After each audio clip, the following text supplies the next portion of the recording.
नमस्कार दोस्तों। आज हम लोग छत्तीसगढ़ आर्थिक सर्वेक्षण का ये हमारा सेकंड पार्ट को देखने वाले हैं। इसके पहले वाले पार्ट में हम लोगों ने आर्थिक समीक्षा, कृषि, वानिकी, फसल, मछली पालन, पशुपालन, सिंचाई, ये सब को हम लोगों ने देख लिया है। और आज की इस वीडियो में विद्युत देखेंगे। इसके अलावा खनिज, उद्योग और बजट और कुछ अन्य महत्वपूर्ण तथ्य है, उन सब के बारे में यहाँ पर बात करने वाले हैं। चलिए, कुछ इस प्रकार से हम लोग इसको देखने वाले हैं। बजट को बहुत विस्तार से यहाँ पर समझेंगे और इस तरह से विद्युत वगैरह है। और इसके बाद बहुत सारे क्वेश्चन हैं। इन सभी क्वेश्चन के ही पैटर्न पर, ये जितने भी क्वेश्चन सब CGPSC या फिर व्यापम में पूछे जा चुके हैं, इन्हीं पैटर्न के आधार पर मैं आपको अभी के जो नया डेटा है उसको यहाँ पर बताते हुए जाऊँगा।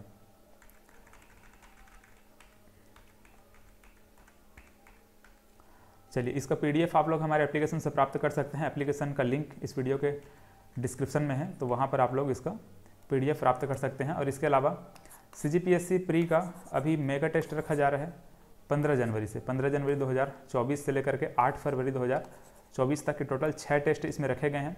ये मेगा टेस्ट रहेगा, मतलब कि यहाँ पर ये जो 3 टेस्ट होंगे, यहाँ पर ये संपूर्ण विषय, संपूर्ण विषय, संपूर्ण विषय जो लिखा हुआ है, ये तीनों टेस्ट में CGPSC जिस प्रकार से क्वेश्चन पूछ रहा है उसी पैटर्न पर पूरा के पूरा क्वेश्चन पेपर को सेट करके आपको हर एक मतलब संपूर्ण जो सब्जेक्ट है, मतलब कंप्लीट जो सिलेबस है, उसके आधार पर वहाँ पर क्वेश्चन पेपर तैयार करके आपको दिया जाएगा। मतलब आपको एप्लीकेशन में मिलेगा, वहाँ पर आप ऑनलाइन टेस्ट दिलाएंगे और वहीं पर सबमिट करेंगे। वहीं पर आपका रैंक वगैरह जो भी है, सॉल्यूशन वगैरह हर चीज़ वहाँ पर मिल जाएगा। और बाद में उसका जो PDF है आप लोगों को व्हाट्सअप में या फिर एप्लीकेशन में ग्रुप में ही आपको वहाँ पर फॉरवर्ड कर दिया जाएगा। ठीक है, तो ये 3 टेस्ट इस प्रकार से रहेंगे। इसके अलावा यहाँ पर ये 2 टेस्ट है, एक छत्तीसगढ़ सामान्य अध्ययन का, एक भारत का सामान्य अध्ययन का है और एक CSET का है। तो टोटल इस प्रकार से 6 टेस्ट हैं, सभी में 100 क्वेश्चन होंगे। इसका रजिस्ट्रेशन के लिए हमारा कॉन्टैक्ट नंबर है, इस पर आप लोग व्हाट्सअप कर सकते हैं। व्हाट्सअप करके रजिस्ट्रेशन वहाँ पर करा सकते हैं, या फिर इस वीडियो के डिस्क्रिप्शन में आपको लिंक मिलेगा, उसको क्लिक करके आप एप्लीकेशन डाउनलोड कर सकते हैं। प्ले स्टोर में आपको एप्लीकेशन मिल जाएगा और उस एप्लीकेशन में जा करके आप कोर्स को परचेस कर सकते हैं। स्टोर वाले सेक्शन में चेक करेंगे तो वहाँ पर आपको ये कोर्स देखने को मिलेगा। CGPSC प्री का 2023-24 का मेगा टेस्ट, ठीक है, ये वाला कोर्स आप लोग परचेस कर सकते हैं। इसका रजिस्ट्रेशन फीस सिर्फ 90 रुपये रखा गया है। ठीक है, 90 रुपये इसका रजिस्ट्रेशन फीस है। चलिए, बाकी आगे हम लोग इसको देखते हुए जाते हैं। देखिए, बजट को हम लोग लास्ट में बात करेंगे। पहले जो हमारा विद्युत है, विद्युत, खनिज और इसके अलावा उद्योग, ये 3 टॉपिक बचे हुए हैं। इसके अलावा छोटे मोटे और हैं, शिक्षा वगैरह जो भी हैं, वो सबको लास्ट में हल्का फुल्का उनका क्वेश्चन देखने वाले हैं। मतलब हमारा जो मेन टॉपिक रहेगा ये विद्युत है, खनिज है और उद्योग है। और उसमें भी सबसे ज़्यादा इंपॉर्टेंट अगर हम बात करें तो खनिज होता है, तो उनको हम लोग देखने वाले हैं। तो यहाँ पर सबसे पहले विद्युत के बारे में बात कर लेते हैं। देखिए, सबसे पहले इस प्रकार से क्वेश्चन पूछा जाता है, उसको हल्का फुल्का देख लेते हैं। जैसे पहला क्वेश्चन क्या पूछा गया है, छत्तीसगढ़ में जल विद्युत द्वारा कितने मेगावाट का जल विद्युत उत्पादन किया जा रहा है, ये पूछा जा रहा है। जल विद्युत द्वारा कितने मेगावाट के जल विद्युत उत्पादन किया जा रहा है, ये पूछा जा रहा है। देखिए, यहाँ पर इसको समझेंगे, लेकिन इससे पहले इसको समझिए। पहले देखिए, विद्युत एवं आधारभूत संरचनाएं, यहाँ पर सबसे पहले एक चीज ध्यान में रखेंगे, मंडल गठन के समय। मंडल गठन मतलब सिंपल आप ये समझ सकते हैं, जब हमारे छत्तीसगढ़ राज्य का निर्माण हुआ था तो प्रारंभ में, मतलब जब छत्तीसगढ़ राज्य बना था उस समय हमारे छत्तीसगढ़ राज्य का विद्युत उत्पादन क्षमता 1360 मेगावाट था। ठीक है, 1360 मेगावाट था। और वर्तमान में हमारे छत्तीसगढ़ राज्य, मतलब कि अक्टूबर 2022 कर लीजिए इसको, अक्टूबर 2022 तक हमारे छत्तीसगढ़ राज्य, या फिर वर्तमान में भी अगर हम देखें तो हमारे छत्तीसगढ़ राज्य का विद्युत उत्पादन क्षमता कितना है, 2984.7 मेगावाट, मतलब कि 2984.7 मेगावाट। ये अभी वर्तमान में हमारे छत्तीसगढ़ राज्य का विद्युत उत्पादन क्षमता है। इसको अच्छे से याद रख लीजिए, एग्जाम में ये पूछा जाने की संभावना बहुत है इसकी। ठीक है, वेरी इंपॉर्टेंट है। अब मतलब ये मंडल गठन से लेकर के वर्तमान तक के, मतलब कि हमारे छत्तीसगढ़ राज्य के गठन से लेकर के अभी वर्तमान तक अगर हम देखें, छत्तीसगढ़ राज्य का कितना प्रतिशत विद्युत उत्पादन में बढ़ोतरी हुई है, तो 119% की वृद्धि हुई है। ठीक है, इसको भी याद रखेंगे, 119% की वृद्धि हुई है।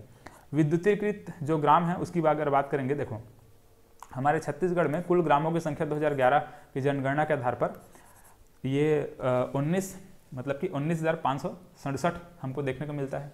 ठीक है, 19,657 मतलब कि 19,567 हमको ये जनगणना 2011 के आधार पर हमको विद्युतीकृत जो छत्तीसगढ़ में कुल गांवों की संख्या है वो हमको देखने को मिलता है। और वर्तमान में जो विद्युतीकृत जो गांव हैं, मतलब कि जितने गांव में विद्युत पहुंचा जा चुका है उन गांवों की संख्या भी इतनी है। मतलब कि 100%, मतलब जितने भी गांव हमारे छत्तीसगढ़ में हैं सभी गांवों में विद्युतीकरण हो चुका है। मतलब कि 100% विद्युतीकरण हमारे छत्तीसगढ़ में हो चुका है। कोई भी गांव ऐसा नहीं है जहां पर विद्युत कनेक्शन नहीं पहुंचा है, हर एक गांव में विद्युत पहुंचा जा चुका है। इसीलिए यहाँ पर हमारे छत्तीसगढ़ में अविद्युतीकृत गाँव की संख्या अगर पूछा जाएगा तो 0 है। ठीक है, इतने ये 3-4 फैक्ट है, यहाँ पर इसको याद रखेंगे। अब देखिए यहाँ पर एक क्वेश्चन, इसको समझिए। छत्तीसगढ़ में जल विद्युत द्वारा कितने मेगावाट क्षमता का जल विद्युत का उत्पादन किया जाता है? ठीक है, देखो जल विद्युत के द्वारा कितने मेगावाट का जो जल विद्युत है वो उत्पादन किया जाता है, ये पूछा जा रहा है। इसको समझने के लिए हमको यहाँ पर इसको समझना होगा। देखिए विद्युत उत्पादन, छत्तीसगढ़ का विद्युत, छत्तीसगढ़ राज्य का विद्युत उत्पादन अगर हम देखें तो इसको 3 प्रकार से देखते हैं। एक तो हम लोग देखते हैं ताप विद्युत, इसके बाद देखते हैं जल विद्युत, इसके बाद देखते हैं सह उत्पादन। ठीक है, जैसे कि ताप विद्युत मतलब कि जैसे कि कोयले को जला करके वहाँ पर स्टीम मतलब भाप बना करके अगर टरबाइन को घुमा के अगर विद्युत उत्पादन करते हैं तो उसको हम ताप विद्युत बोलते हैं। इसी प्रकार से अगर कोई वाटरफॉल मतलब कि कोई झरना या फिर कोई डैम के माध्यम से अगर हम जनरेटर को घुमा करके, है ना, जनरेटर घुमा या फिर जो टरबाइन है उसको घुमा करके अगर हम जल विद्युत उत्पादन करते हैं तो वहाँ पर उसको क्या बोलते हैं? जल विद्युत बोलते हैं। और अगर गन्ने का खोई वगैरह को जला करके, जैसे कि भोरमदेव सहकारी शक्कर कारखाना है कवर्धा में, तो वहाँ पर गन्ने के खोई वगैरह को जला करके वहाँ पर विद्युत उत्पादन किया जाता है, तो उसको हम सह उत्पादन बोलते हैं। तो 3 प्रकार से हमारे छत्तीसगढ़ राज्य में विद्युत का उत्पादन किया जाता है। तो इसमें ताप विद्युत जो है वो 28-40 मेगावाट हमारे छत्तीसगढ़ में ताप विद्युत का उत्पादन होता है। ठीक है, इसको याद रखेंगे। छत्तीसगढ़ में ताप विद्युत उत्पादन क्षमता कितना है पूछा जाएगा तो 2840 मेगावाट का क्या है? ताप विद्युत उत्पादन क्षमता है हमारे छत्तीसगढ़ का। इसके बाद जल विद्युत उत्पादन अगर पूछा जाएगा तो 138.7 मेगावाट हमारे छत्तीसगढ़ राज्य का जल विद्युत उत्पादन है। इसके अलावा यहाँ पर जो सह उत्पादन है वो 6 मेगावाट का है। तो इस प्रकार से ये तीनों को ध्यान में रखेंगे और तीनों को अगर जोड़ देंगे तो निकल जाता है 2984.70 मेगावाट। ठीक है, ये हमारे छत्तीसगढ़ राज्य का कुल विद्युत उत्पादन क्षमता है। इसको याद रखेंगे, है ना। इसको तो याद रखना ही है, लेकिन इन तीनों को भी याद रखेंगे। खास करके यहाँ पे जल विद्युत को हमेशा पूछा जाता है। हमारे छत्तीसगढ़ राज्य का जल विद्युत उत्पादन मतलब कितना है, कहाँ कहाँ पे है, उसको हम लोग यहाँ पर देखने वाले हैं। ये लिखा हुआ है, ये सबको देखने वाले हैं। जैसे कि यहाँ पर एक क्वेश्चन पूछा गया है ना, PSC व्यापम में क्वेश्चन पूछा गया था, तो इसका अगर हम सही आंसर देखें तो क्या होगा? 138.7 मेगावाट, क्योंकि जल विद्युत उत्पादन क्षमता हमसे पूछा गया है ना, तो 138.7 मेगावाट इसका सही आंसर है। इसी प्रकार से अगर ताप विद्युत पूछा जाता तो हमको कितना लेना पड़ता? 2840 मेगावाट लेना पड़ता। सह उत्पादन पूछता तो 6 मेगावाट लेना पड़ता। तो इस प्रकार से अलग अलग इनका विद्युत उत्पादन क्षमता हमको देखने को मिलता है। इनको अगर हम 100% मान ले और 100% मान करके अगर हम इस प्रकार से अगर दर्शाना चाहें तो 95 मतलब कि 95%, 95.15% में हमको क्या देखने को मिलेगा? ताप विद्युत। 4%, 4.64 मतलब 4.64% हमको क्या देखने को मिलेगा? जल विद्युत। और 0.20% हमको क्या देखने को मिलेगा, है ना। मतलब यहाँ पर ऐसे आप कर सकते हैं, छोटा सा यहाँ पर और बनेगा ऐसे, ये सह उत्पादन देखने को मिलेगा। तो ये 95 और यहाँ पे 4% मतलब 4.64% और यहाँ पर 0.20%। इस प्रकार से ये बनेगा। मतलब कि कुल मिलाकर हमको कहना यह है कि 95% यहाँ पर ताप विद्युत, 4% जल विद्युत। ये दोनों को अच्छे से याद रखेंगे। बाकी 1% जो है ये इनमें इस प्रकार से जोड़ेंगे सबको, तो एक साथ वो ऐसे बनेगा वो। अब देखें यहाँ पर छत्तीसगढ़ में जितने भी जो ताप विद्युत जो जहाँ पे मतलब उत्पादन होता है, तो कहाँ कहाँ पे ताप विद्युत उत्पादन होता है वो हमको जितने भी थर्मल पावर प्लांट है उनको याद रखना पड़ेगा, है ना। देखो, तो जितने भी जो थर्मल पावर प्लांट मतलब जितने भी ताप विद्युत गृह है वो हम हमारे छत्तीसगढ़ में कहाँ कहाँ पे है और कितना कितना उनका उत्पादन क्षमता है, उसको भी आपको यहाँ पर देखना है, क्योंकि एग्जाम में पूछे जाते हैं। यहाँ पर 1-2 क्वेश्चन हमको देखने को मिलेंगे। ऐसे यहाँ पर एक आध क्वेश्चन आएगा जिसमें पूछा गया है कि जैसे कि यहाँ पर एक क्वेश्चन आएगा बीच में, डॉक्टर श्यामा प्रसाद ताप विद्युत गृह कोरबा को उत्पादन क्षमता कितना है, इस प्रकार से प्रश्न पूछा जाता है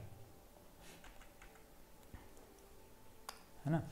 देखिए, तो सबसे पहले तो याद रखेंगे कि एक तो 2 यहाँ पर ताप विद्युत गृह था, अभी उसको डीकमिशनिंग कर दिया गया है। मतलब कि देखो, एक कोरबा पूर्व विद्युत गृह क्रमांक 2 था और कोरबा पूर्व विद्युत गृह क्रमांक 3 था। ये दोनों को अभी बंद कर दिया गया है। ठीक है, दोनों को बंद कर दिया गया है। इसके बाद बचा हुआ हमारे पास कौन कौन सा है? एक तो है डॉक्टर श्यामा प्रसाद ताप विद्युत गृह। ठीक है, डॉक्टर श्यामा प्रसाद मुखर्जी ताप विद्युत गृह कोरबा पूर्व।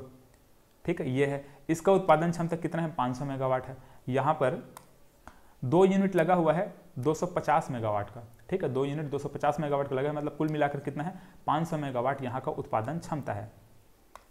ठीक है, यहाँ का उत्पादन क्षमता कितना है? 500 मेगावाट है। हसदेव ताप विद्युत गृह कोरबा, है ना, ये भी मतलब कोरबा में ही है, इसको कोरबा पश्चिम विस्तार हम कह सकते हैं। तो हसदेव ताप विद्युत गृह, सिंपल आपको ये याद रखना है, इनका नाम याद रखना है। डॉक्टर श्यामा प्रसाद मुखर्जी ताप विद्युत गृह की उत्पादन क्षमता कितना है, 500 मेगावाट। हसदेव ताप विद्युत गृह का उत्पादन क्षमता कितना है, 840 मेगावाट। दोनों कहाँ है, कोरबा में है, ठीक है। इसके अलावा कोरबा पश्चिम विस्तार है, इसका भी उत्पादन क्षमता कितना है, 500 मेगावाट है। तो कोरबा में 3 है, देखो ये कोरबा, कोरबा और ये कोरबा, तीनों में मतलब कोरबा में 3 थर्मल पावर प्लांट या फिर ताप विद्युत गृह लगा हुआ है। एक का 500 मेगावाट, इसका 840 और इसका 500, इस प्रकार से है। इसके बाद यहाँ पर एक जांजगीर चांपा में है मड़वा तेंदुभाठा ताप विद्युत गृह इसको बोलते हैं, ठीक है। मड़वा तेंदुभाठा ताप विद्युत गृह, इसका उत्पादन क्षमता कितना है, 1000 मेगावाट है। अभी वर्तमान में याद रखेंगे, ये जांजगीर चांपा वाला यही जो ताप विद्युत गृह है, इसका उत्पादन क्षमता इन सब में ज़्यादा है, ठीक है। इन सब में सबसे ज़्यादा किसका है, जांजगीर चांपा का। इसके अलावा अभी एक और थर्मल पावर प्लांट या फिर ताप विद्युत गृह लगाया जा रहा है कोरबा में, ठीक है। कोरबा में एक और critical super thermal power plant आप लोगों ने सुना होगा, करंट अफेयर्स में पढ़ाया भी हूँ उसको।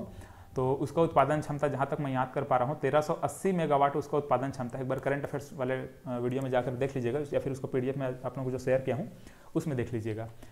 तो इतना उसका उत्पादन क्षमता रहेगा किसका, जो कोरबा में अभी नया थर्मल पावर प्लांट जो लगाया जा रहा है ना। कोरबा में जो नया थर्मल पावर प्लांट जो लगाया जा रहा है उसका उत्पादन क्षमता कितना रहेगा, 1380 मेगावाट, है ना, इसी के आसपास है। तो ये जब बन जाएगा तो सबसे ज़्यादा उत्पादन करने वाला यही बन जाएगा, ठीक है। कोरबा में जो अभी जो लगने वाला है वो उसमें सबसे ज़्यादा उत्पादन होगा, इस प्रकार से इतना। तो हमारे छत्तीसगढ़ राज्य का कुल विद्युत उत्पादन क्षमता कितना हो जाएगा, कुल विद्युत उत्पादन क्षमता में इसको और इसको जोड़ देंगे, ये दोनों को जोड़ेंगे तो लगभग ये मानकर चलो कितना होगा, लगभग 4000 से आगे, मतलब 4000 से प्लस हो जाएगा ये, है ना। जोड़कर देख लीजिएगा कितना होता है। तो अभी तो कितना है, लगभग 29, मतलब लगभग 3000 के आसपास है। लेकिन ये जब जुड़ जाएगा तो लगभग 4000 से ज़्यादा हो जाएगा, ठीक है। 4000, ये लगभग आपको कितना चला जाएगा, ये 4300 के आसपास चला जाएगा, है ना। तो इस प्रकार से हमारे छत्तीसगढ़ राज्य का विद्युत उत्पादन क्षमता बढ़ जाएगा।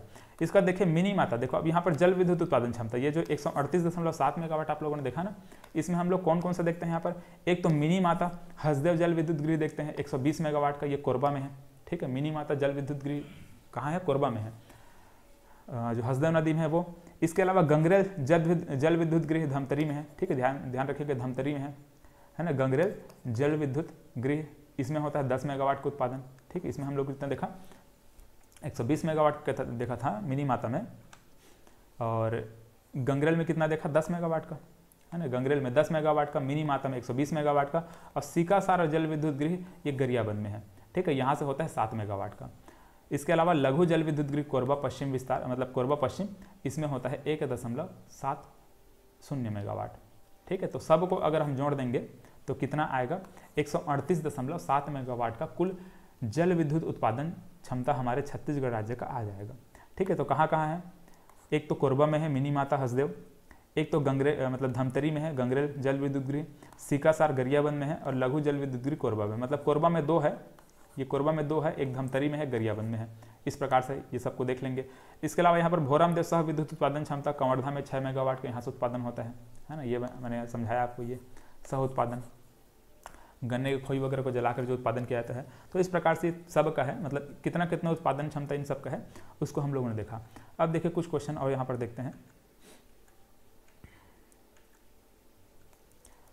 देखिए डॉक्टर श्यामा प्रसाद मुखर्जी ताप विद्युत गृह की विद्युत उत्पादन क्षमता कितना है, अभी जस्ट हम लोगों ने इसको देखा है, ठीक है। कितना है डॉक्टर श्यामा प्रसाद मुखर्जी ताप विद्युत गृह की विद्युत उत्पादन क्षमता, अभी जस्ट हम लोगों ने देखा है 500 मेगावाट, ठीक है। इस प्रकार से देखिए डॉक्टर श्यामा प्रसाद मुखर्जी ताप विद्युत गृह को उत्पादन क्षमता कितना, 500 मेगावाट, ठीक है। डॉक्टर ये मतलब कोरबा में है। हसदेव का हम लोगों ने कितना देखा, 840, कोरबा पश्चिम विस्तार का 500, और मड़वा तेंदुभाठा ताप विद्युत गृह जांजगीर चांपा का 1000 मेगावाट, ठीक है। तो इस प्रकार से हम लोगों ने ये सभी का यहाँ पर देखा हुआ है। तो ये सबको अच्छे से आप लोग कर लीजिएगा, एग्जाम में यहाँ से क्वेश्चन बनते हैं। अब देखिए कुछ और सिंपल यहाँ पर और कुछ चीज़ें हैं, जैसे कि देखिए कुल उपभोक्ताओं की संख्या, हमारे छत्तीसगढ़ में जितने भी जो विद्युत का उपयोग करते हैं, विद्युत का उपभोग करते हैं, उनकी संख्या कितनी है, तो 60.24 लाख है, ठीक है। याद रखेंगे, एग्जाम में पूछे जाते हैं। तो 60.24 लाख क्या है हमारे छत्तीसगढ़ राज्य में कुल विद्युत उपभोक्ताओं की संख्या है है ना, विद्युत को उपभोग करते हैं, विद्युत वो लोग यूज़, मतलब उन सभी के घर में मतलब ऐसा विद्युत वहाँ पर लगा हुआ है, विद्युत कनेक्शन है, ऐसा आप कह सकते हैं। ठीक है, अब यहाँ पर ये पिछले वर्ष की तुलना में इस वर्ष अगर हम बात करेंगे, मतलब कि 2020-21 की तुलना में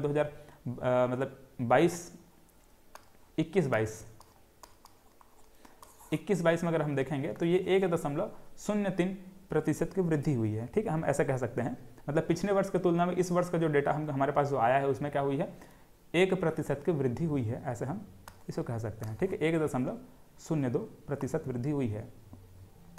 अब देखिए विद्युत उपभोक्ता की संख्या 2021-22 में कितना है। ठीक है, 2021-22 में कितना है उसको यहाँ पर हमको देखना होगा। हालांकि हम आर्थिक सर्वेक्षण 2022-23 का पढ़ रहे हैं, लेकिन हमको डेटा पुराना पढ़ना होता है। ठीक है, जैसे कि आपको खनिज में हो गया, कृषि में हो गया, उद्योग में हो गया, ये सब में हमको पुराना डेटा को पढ़ना होता है। मतलब 2021-22 का हम लोग यहाँ पर देखेंगे। देखो विद्युत उपभोक्ताओं की संख्या कितनी कितनी है, कहाँ कहाँ पे उसको हमको यहाँ पर समझना है। तो यहाँ पर देखिए, एक तो घरेलू हम लोग देखते हैं, घरेलू उपभोक्ता हम लोग देखते हैं तो 53.17% क्या है, घरेलू उपभोक्ता है। बीपीएल परिवार वाले 28% हैं। ठीक है, बीपीएल परिवार वाले 28.15% हैं। कृषि हितग्राही मतलब कृषि क्षेत्र में जो उपयोग होता है उसके बारे में बात किया जा रहा है तो 8.19% हैं। गैर घरेलू 6.27% हमको देखने को मिलता है। और औद्योगिक श्रेणी मतलब कि औद्योगिक श्रेणी में क्या है, 0.61% की इसमें हमको उपभोक्ता हमको देखने को मिलता है। यानी कितने कितने प्रतिशत उपभोक्ता है उसके बारे में बात किया जा रहा है। मतलब कि कुल उपभोक्ता ये हम लोगों ने देखा, ये जो 60 लाख हैं वो किस किस कैटेगरी में आते हैं उसको यहाँ पर ये दिया गया है और सबको परसेंटेज में डिवाइड कर लिया। मतलब कि 100% मान लिए हैं और 100% में लगभग यहाँ पर ऐसे ये 53% क्या मान लिया, घरेलू उपभोक्ता, फिर बीपीएल परिवार वाले, फिर कृषि हितग्राही, फिर गैर घरेलू, फिर यहाँ पर औद्योगिक श्रेणी। तो सब में अगर देखेंगे तो उद्योग जो औद्योगिक श्रेणी है वहाँ पर उपभोक्ताओं की संख्या कम है। ठीक है, लेकिन इसी को हम अगर उपभोग की बात करेंगे, मतलब उनमें विद्युत की खपत की अगर हम बात करते हैं, कितने विद्युत का वो लोग उपयोग करते हैं, तो सबसे ज़्यादा उद्योग का ही आएगा।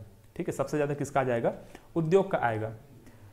उपभोक्ताओं की संख्या में घरेलू उपभोक्ता ज़्यादा है, लेकिन विद्युत का जो उपभोग है, विद्युत को जो खपत करने वाले हैं उसमें जो औद्योगिक श्रेणी में आते हैं, मतलब जितने भी उद्योग हैं वो ज़्यादा विद्युत का खपत करते हैं। ठीक है, बड़े बड़े जो फैक्ट्री हैं वो ज़्यादा विद्युत को खपत करते हैं। हालांकि छत्तीसगढ़ में देखो फैक्ट्री ज़्यादा नहीं है, उसके कंपेरिजन में घर की संख्या बहुत ज़्यादा है, मतलब घरेलू उपभोक्ता बहुत ज़्यादा हैं, लेकिन जितने भी औद्योगिक हैं मतलब उद्योग हैं वो सबसे ज़्यादा विद्युत का खपत करते हैं। इसके बाद दूसरे नंबर पर आते हैं घरेलू, है ना, घरेलू उपभोक्ता। इसके बाद कृषि और इसके बाद गैर घरेलू और इसके बाद सार्वजनिक श्रेणी में जो भी उपभोक्ता हैं, मतलब सार्वजनिक जो भी रूप से वहाँ पर विद्युत का उपभोग होता है उसको यहाँ पर बताया गया है। चलिए, तो इस प्रकार से विद्युत के उपभोक्ता और उपभोग कितना कितना होता है, कितने कितने उपभोक्ता है वो यहाँ पर दिया गया है। इसके अलावा दो चीज़ और याद रखेंगे, वितरण हानि याद रखेंगे। देखो वितरण हानि 2009-10 में कितना था, 31% था, 31.5% था। और अभी वर्तमान में देखें मतलब 21-22 में अगर हम देखेंगे तो 18.13% हो चुकी है। ठीक है, कितना हो चुकी है, 18.13% ये हो चुकी है। ये वितरण हानि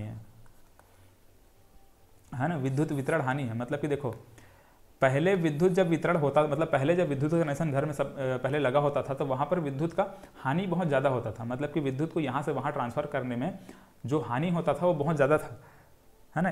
जैसे कि जहाँ से उत्पादन हो रहा है, उत्पादन से लेकर के जहाँ तक पहुँचाना है विद्युत को, मतलब किसी घर तक पहुँचाना है, किसी फैक्ट्री तक पहुँचाना है, तो उसमें विद्युत का हानि बहुत ज़्यादा हो जाता था। लेकिन वर्तमान में उसका जो हानि है, मतलब कि विद्युत वितरण हानि है, वो कितना हो चुका है, कम हो चुका है, 18.13% हो चुका है। इसको याद रखेंगे, एग्जाम में पूछे जाते हैं।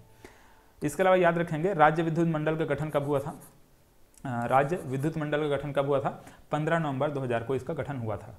ठीक है, तथा 1 दिसंबर 2000 को यह कार्यशील हुआ है। यहाँ पर जो हम लोग देख रहे थे ना, ये मंडल गठन है ना, मंडल गठन के समय जिस समय गठन हुआ उस समय विद्युत उत्पादन क्षमता इतना था और वर्तमान में इतना हो चुका है, तो वही बोला जा रहा है। ठीक है, मंडल गठन जो वहाँ पर लिखा हुआ है ना, सब वही सब चीज़ें हैं। अब देखिए क्वेश्चन यहाँ पर क्या बोला जा रहा है।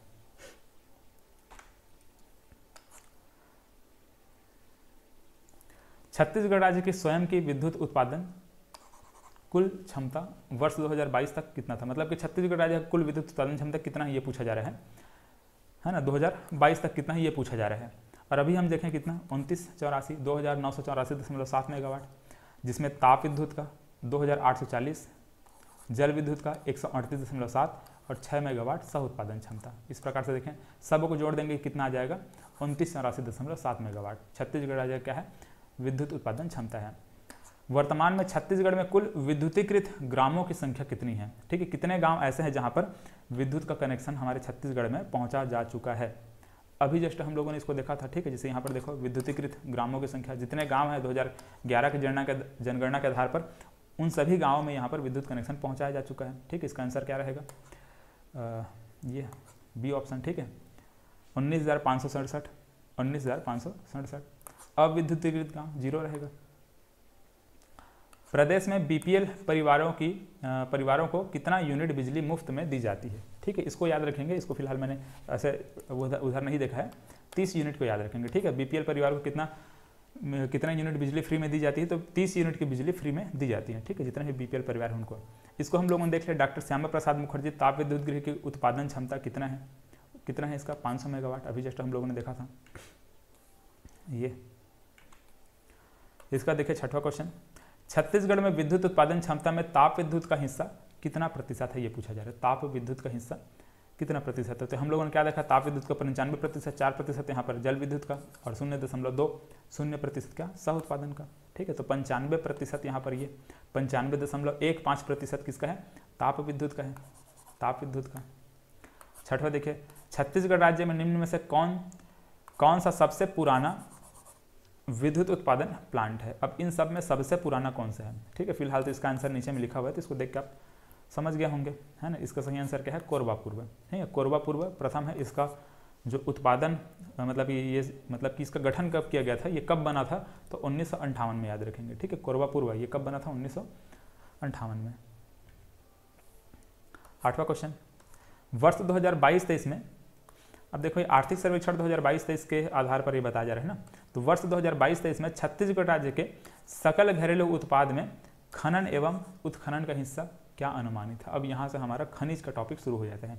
हम लोगों ने विद्युत को कवर कर लिया, अब यहाँ से खनिज का टॉपिक शुरू होता है। ठीक है, तो 2022-23 में छत्तीसगढ़ राज्य के सकल घरेलू उत्पाद में खनन एवं उत्खनन का हिस्सा क्या अनुमानित है, ये बोला जा रहा है। तो अब देखिए, इसको समझने के लिए हमको इसको समझना पड़ेगा। छत्तीसगढ़ का आर्थिक सर्वेक्षण में खनिज हम यहाँ पर देख रहे हैं, तो सबसे पहले तो याद रखेंगे कि 2022-23 में खनन तथा उत्खनन का छत्तीसगढ़ के जीएसडीपी में योगदान है ना, योगदान कितना है और वृद्धि दर कितना है, इसको याद रखेंगे।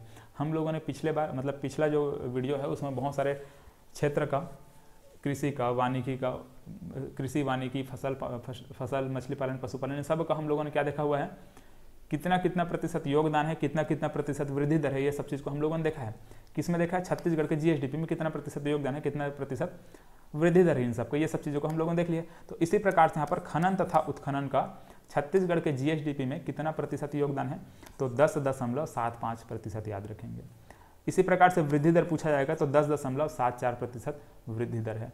और ये जो वृद्धि दर है 2022-23 में, ठीक है, छत्तीसगढ़ के ये जो खनन तथा उत्खनन है, खनन तथा उत्खनन का जो वृद्धि दर इस बार है 2022-23 में जो वृद्धि दर हमको देखने को मिल रहा है, ये 10.74%, ये सर्वाधिक है ना। इससे अगर हम पहले बात करेंगे 19-20 में हमको 19-20 में मतलब कि 2019-20 में ये जो वृद्धि दर यहाँ पर देखने को मिल रहा है अभी 10.74% देखने को मिल रहा है, ये माइनस में था, ऋणात्मक चला गया था। ठीक है, -2.18% था।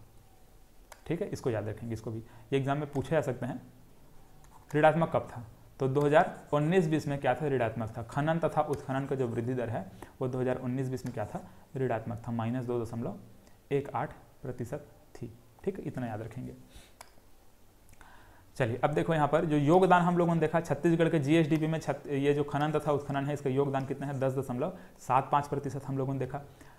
और कितना अगर योगदान है पूछा जाएगा, मूल्य में अगर पूछा जाए कितने रुपए का योगदान है अगर ये खनन तथा उत्खनन का छत्तीसगढ़ के जीएसडीपी में अगर ऐसा पूछा जाता है तो उसमें याद रखेंगे 29,360 करोड़ रुपए का योगदान। ठीक है, 29,360 करोड़ रुपए का योगदान अनुमानित है। ठीक है, ये इस प्रकार से अनुमानित लिखाता है। अनुमानित अब क्यों बोल रहा है ऐसे, इसमें कंफ्यूज आपको नहीं होना है। ठीक है, क्योंकि ये अनुमानित ऐसे लिखा जाता है। अब हालांकि आप इसको ये कह सकते हैं कि हाँ एग्जैक्ट डेटा है, या फिर जैसे कि आर्थिक सर्वेक्षण जब अगले साल का आएगा तो ये वाला डेटा बदल जाता है, इसीलिए यहाँ पर अनुमानित हर जगह लिखाते जाता है। ठीक है, जैसे कि पुराना वाला आर्थिक सर्वेक्षण आप लोग देखेंगे तो उसका डेटा बदल गया होगा। इस बार का भी आर्थिक सर्वेक्षण की बुक में देखेंगे पुराना पिछले वर्ष वाला, तो उसका डेटा बदल जाता है। तो हमेशा इस प्रकार से होता रहता है, उसमें आपको कंफ्यूज नहीं होना है। ये जो डेटा यहाँ पर आपको दिख रहा है वो सबको आपको याद करके रखना है। ठीक है, एग्जाम में आता है तो यहीं से आता है। चलिए, तो योगदान ये हो गया, वृद्धि दर ये हो गया। अब देखिए छत्तीसगढ़ के राजस्व में खनिज का योगदान। देखो ये जो खनन तथा उत्खनन देख रहे हैं, मतलब जो खनिज देख रहे हैं, इस खनिज का कितना प्रतिशत योगदान है? 27%।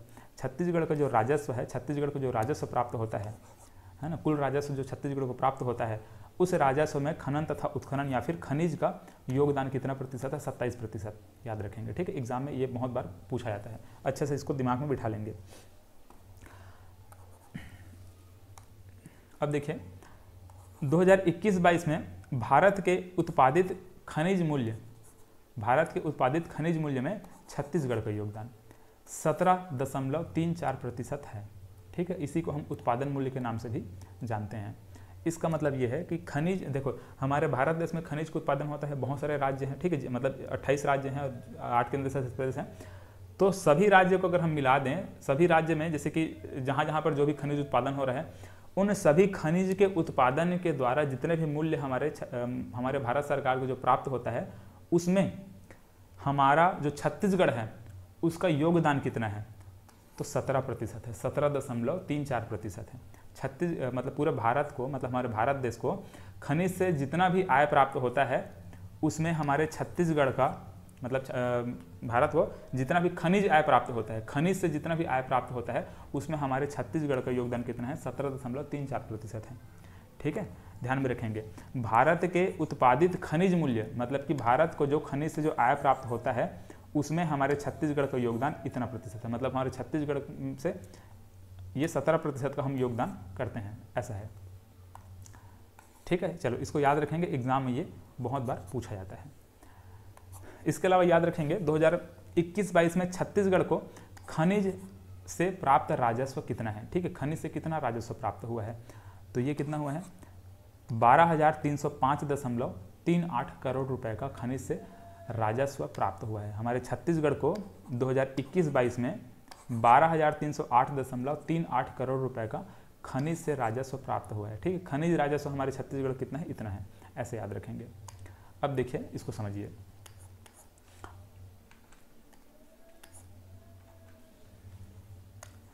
देखिए 2021-22 में खनिज आय, अभी जस्ट हम लोगों ने कितना देखा कि छत्तीसगढ़ को जो कुल खनिज राजस्व प्राप्त होता है, मतलब खनिज से जितना भी राजस्व प्राप्त होता है, वो कितना है? 12,305.38 करोड़ रुपए है। ठीक है, ये यहाँ पर जो देखा है वही यहाँ पर लिखा हुआ है, तो ये हम लोगों ने देखा। अब इन सब में मुख्य खनिज का कितना योगदान है, गौड़ खनिज का कितना है, इसी प्रकार से गौड़ रेत से कितना प्राप्ति होता है, अर्धदंड कितना है, विविध प्राप्तियां, नीलामी से प्राप्तियां, ये अलग अलग क्षेत्र से इस प्रकार से हमको जो राजस्व मिलता है, जितने भी जो खनिज आय जो प्राप्त होता है, वो सब को जोड़ करके यहाँ पर कुल खनिज का राजस्व बोलेंगे, फिर कुल खनिज आय बोलेंगे।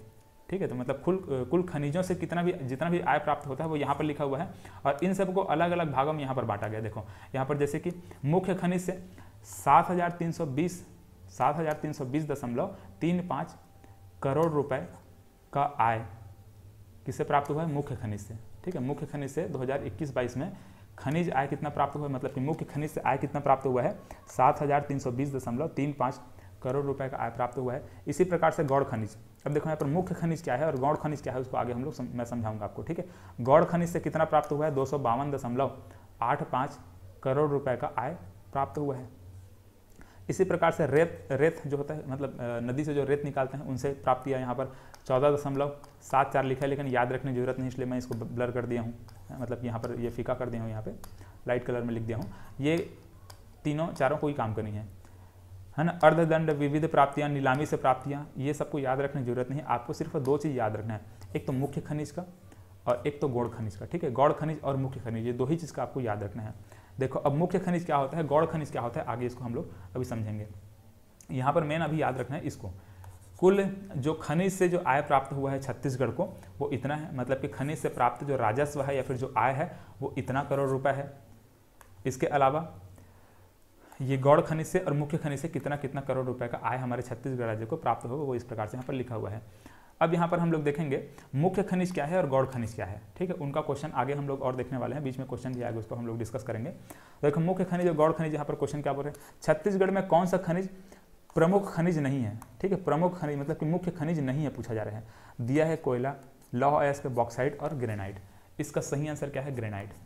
देखो मुख्य खनिज में क्या क्या आता है, कोयला आता है, लौह अयस्क आता है, बॉक्साइट आता है, डोलोमाइट आता है, टीन अयस्क आता है, हीरा आता है, सोना आता है, ठीक है। ये सभी मुख्य खनिज के अंतर्गत आते हैं। और गौड़ खनिज के अंतर्गत क्या क्या आते हैं, कोरंडम आता है, ग्रेनाइट आता है, फर्सी आता है, मतलब फर्सी पत्थर आता है, फर्श वगैरह जो होता है ना जमीन में, वो मिट्टी आता है, मुरुम आता है, रेत आता है, क्वार्टजाइट आता है, फारक्ले आता है, ये सभी चीज़ आता है गौड़ खनिज के अंदर, ठीक है। तो ये मुख्य खनिज और गौड़ खनिज, ये दोनों को देख लेंगे कौन कौन सा है। ये एग्जाम में पूछा गया क्वेश्चन है, ऐसे टाइप के प्रश्न और भी बन सकते हैं, ठीक है। देखिए अगला क्वेश्चन यहाँ पे 2021-22 में छत्तीसगढ़ को मुख्य खनिज से कितना राजस्व प्राप्त हुआ है, ठीक है। छत्तीसगढ़ को कितना राजस्व प्राप्त हुआ, किससे, मुख्य खनिज से। अभी जस्ट हम लोगों ने देखा है, कितना देखा है, 7,320.35 करोड़ रुपए, ठीक है। जस्ट अभी हम लोगों ने देखा है ना, देखो 7,320.35, ये यहाँ पर देखिए 7,320.35 करोड़ रुपए का क्या हुआ है, मुख्य खनिज से आय प्राप्त हुआ है। गौड़ खनिज से 252.85 करोड़ रुपए का आय प्राप्त हुआ है, ठीक है। छत्तीसगढ़ को खनिज आय अगर पूछा जाएगा तो, और ये सबका जो भी है ये सबको याद रखने की जरूरत नहीं है। कुल का याद रखना, 12,305.38 करोड़ रुपए का कुल खनिज से राजस्व प्राप्त हुआ है। अब ये जो खनिज से राजस्व प्राप्त हुआ है, देखो यहाँ पर जो मुख्य खनिज और गौड़ खनिज से जो राजस्व यहाँ पर प्राप्त हुआ है, इसमें मुख्य खनिज का हिस्सा बहुत ज़्यादा है, गौड़ खनिज का बहुत कम है। इनको अगर हम प्रतिशत के हिसाब से अगर बांटें तो मुख्य खनिज का 97% आता है। मुख्य खनिज कितना, 97%, और 3% इसका आता है। मतलब कि ये दोनों को अगर हम प्रतिशत के हिसाब से अगर हम बांट के देखें तो 97% योगदान किसका है, मुख्य खनिज का है, और गौड़ खनिज का कितना है, 3% योगदान है, ठीक है। तो इस प्रकार से यहाँ पर इसको ऐसे बता दिया गया है। एग्जाम में एक आध बार पूछा गया है, उसको भी देख लेंगे आप लोग। वर्ष 2021-22 में छत्तीसगढ़ राज्य के कुल राजस्व प्राप्ति में खनिज राजस्व का हिस्सा कितना है। देखो अब छत्तीसगढ़ का कुल जो राजस्व प्राप्त हुआ उसमें खनिज राजस्व का हिस्सा कितना है। खनिज राजस्व अभी जस्ट मैंने शायद इसको आपको बताया कि नहीं, 27% खनिज राजस्व हमारे छत्तीसगढ़ को, मतलब कि कुल राजस्व में छत्तीसगढ़ का जो खनिज राजस्व है वो 27% है, ठीक है। यहाँ पर अगर दिया होगा तो उसको समझते हैं। देखिए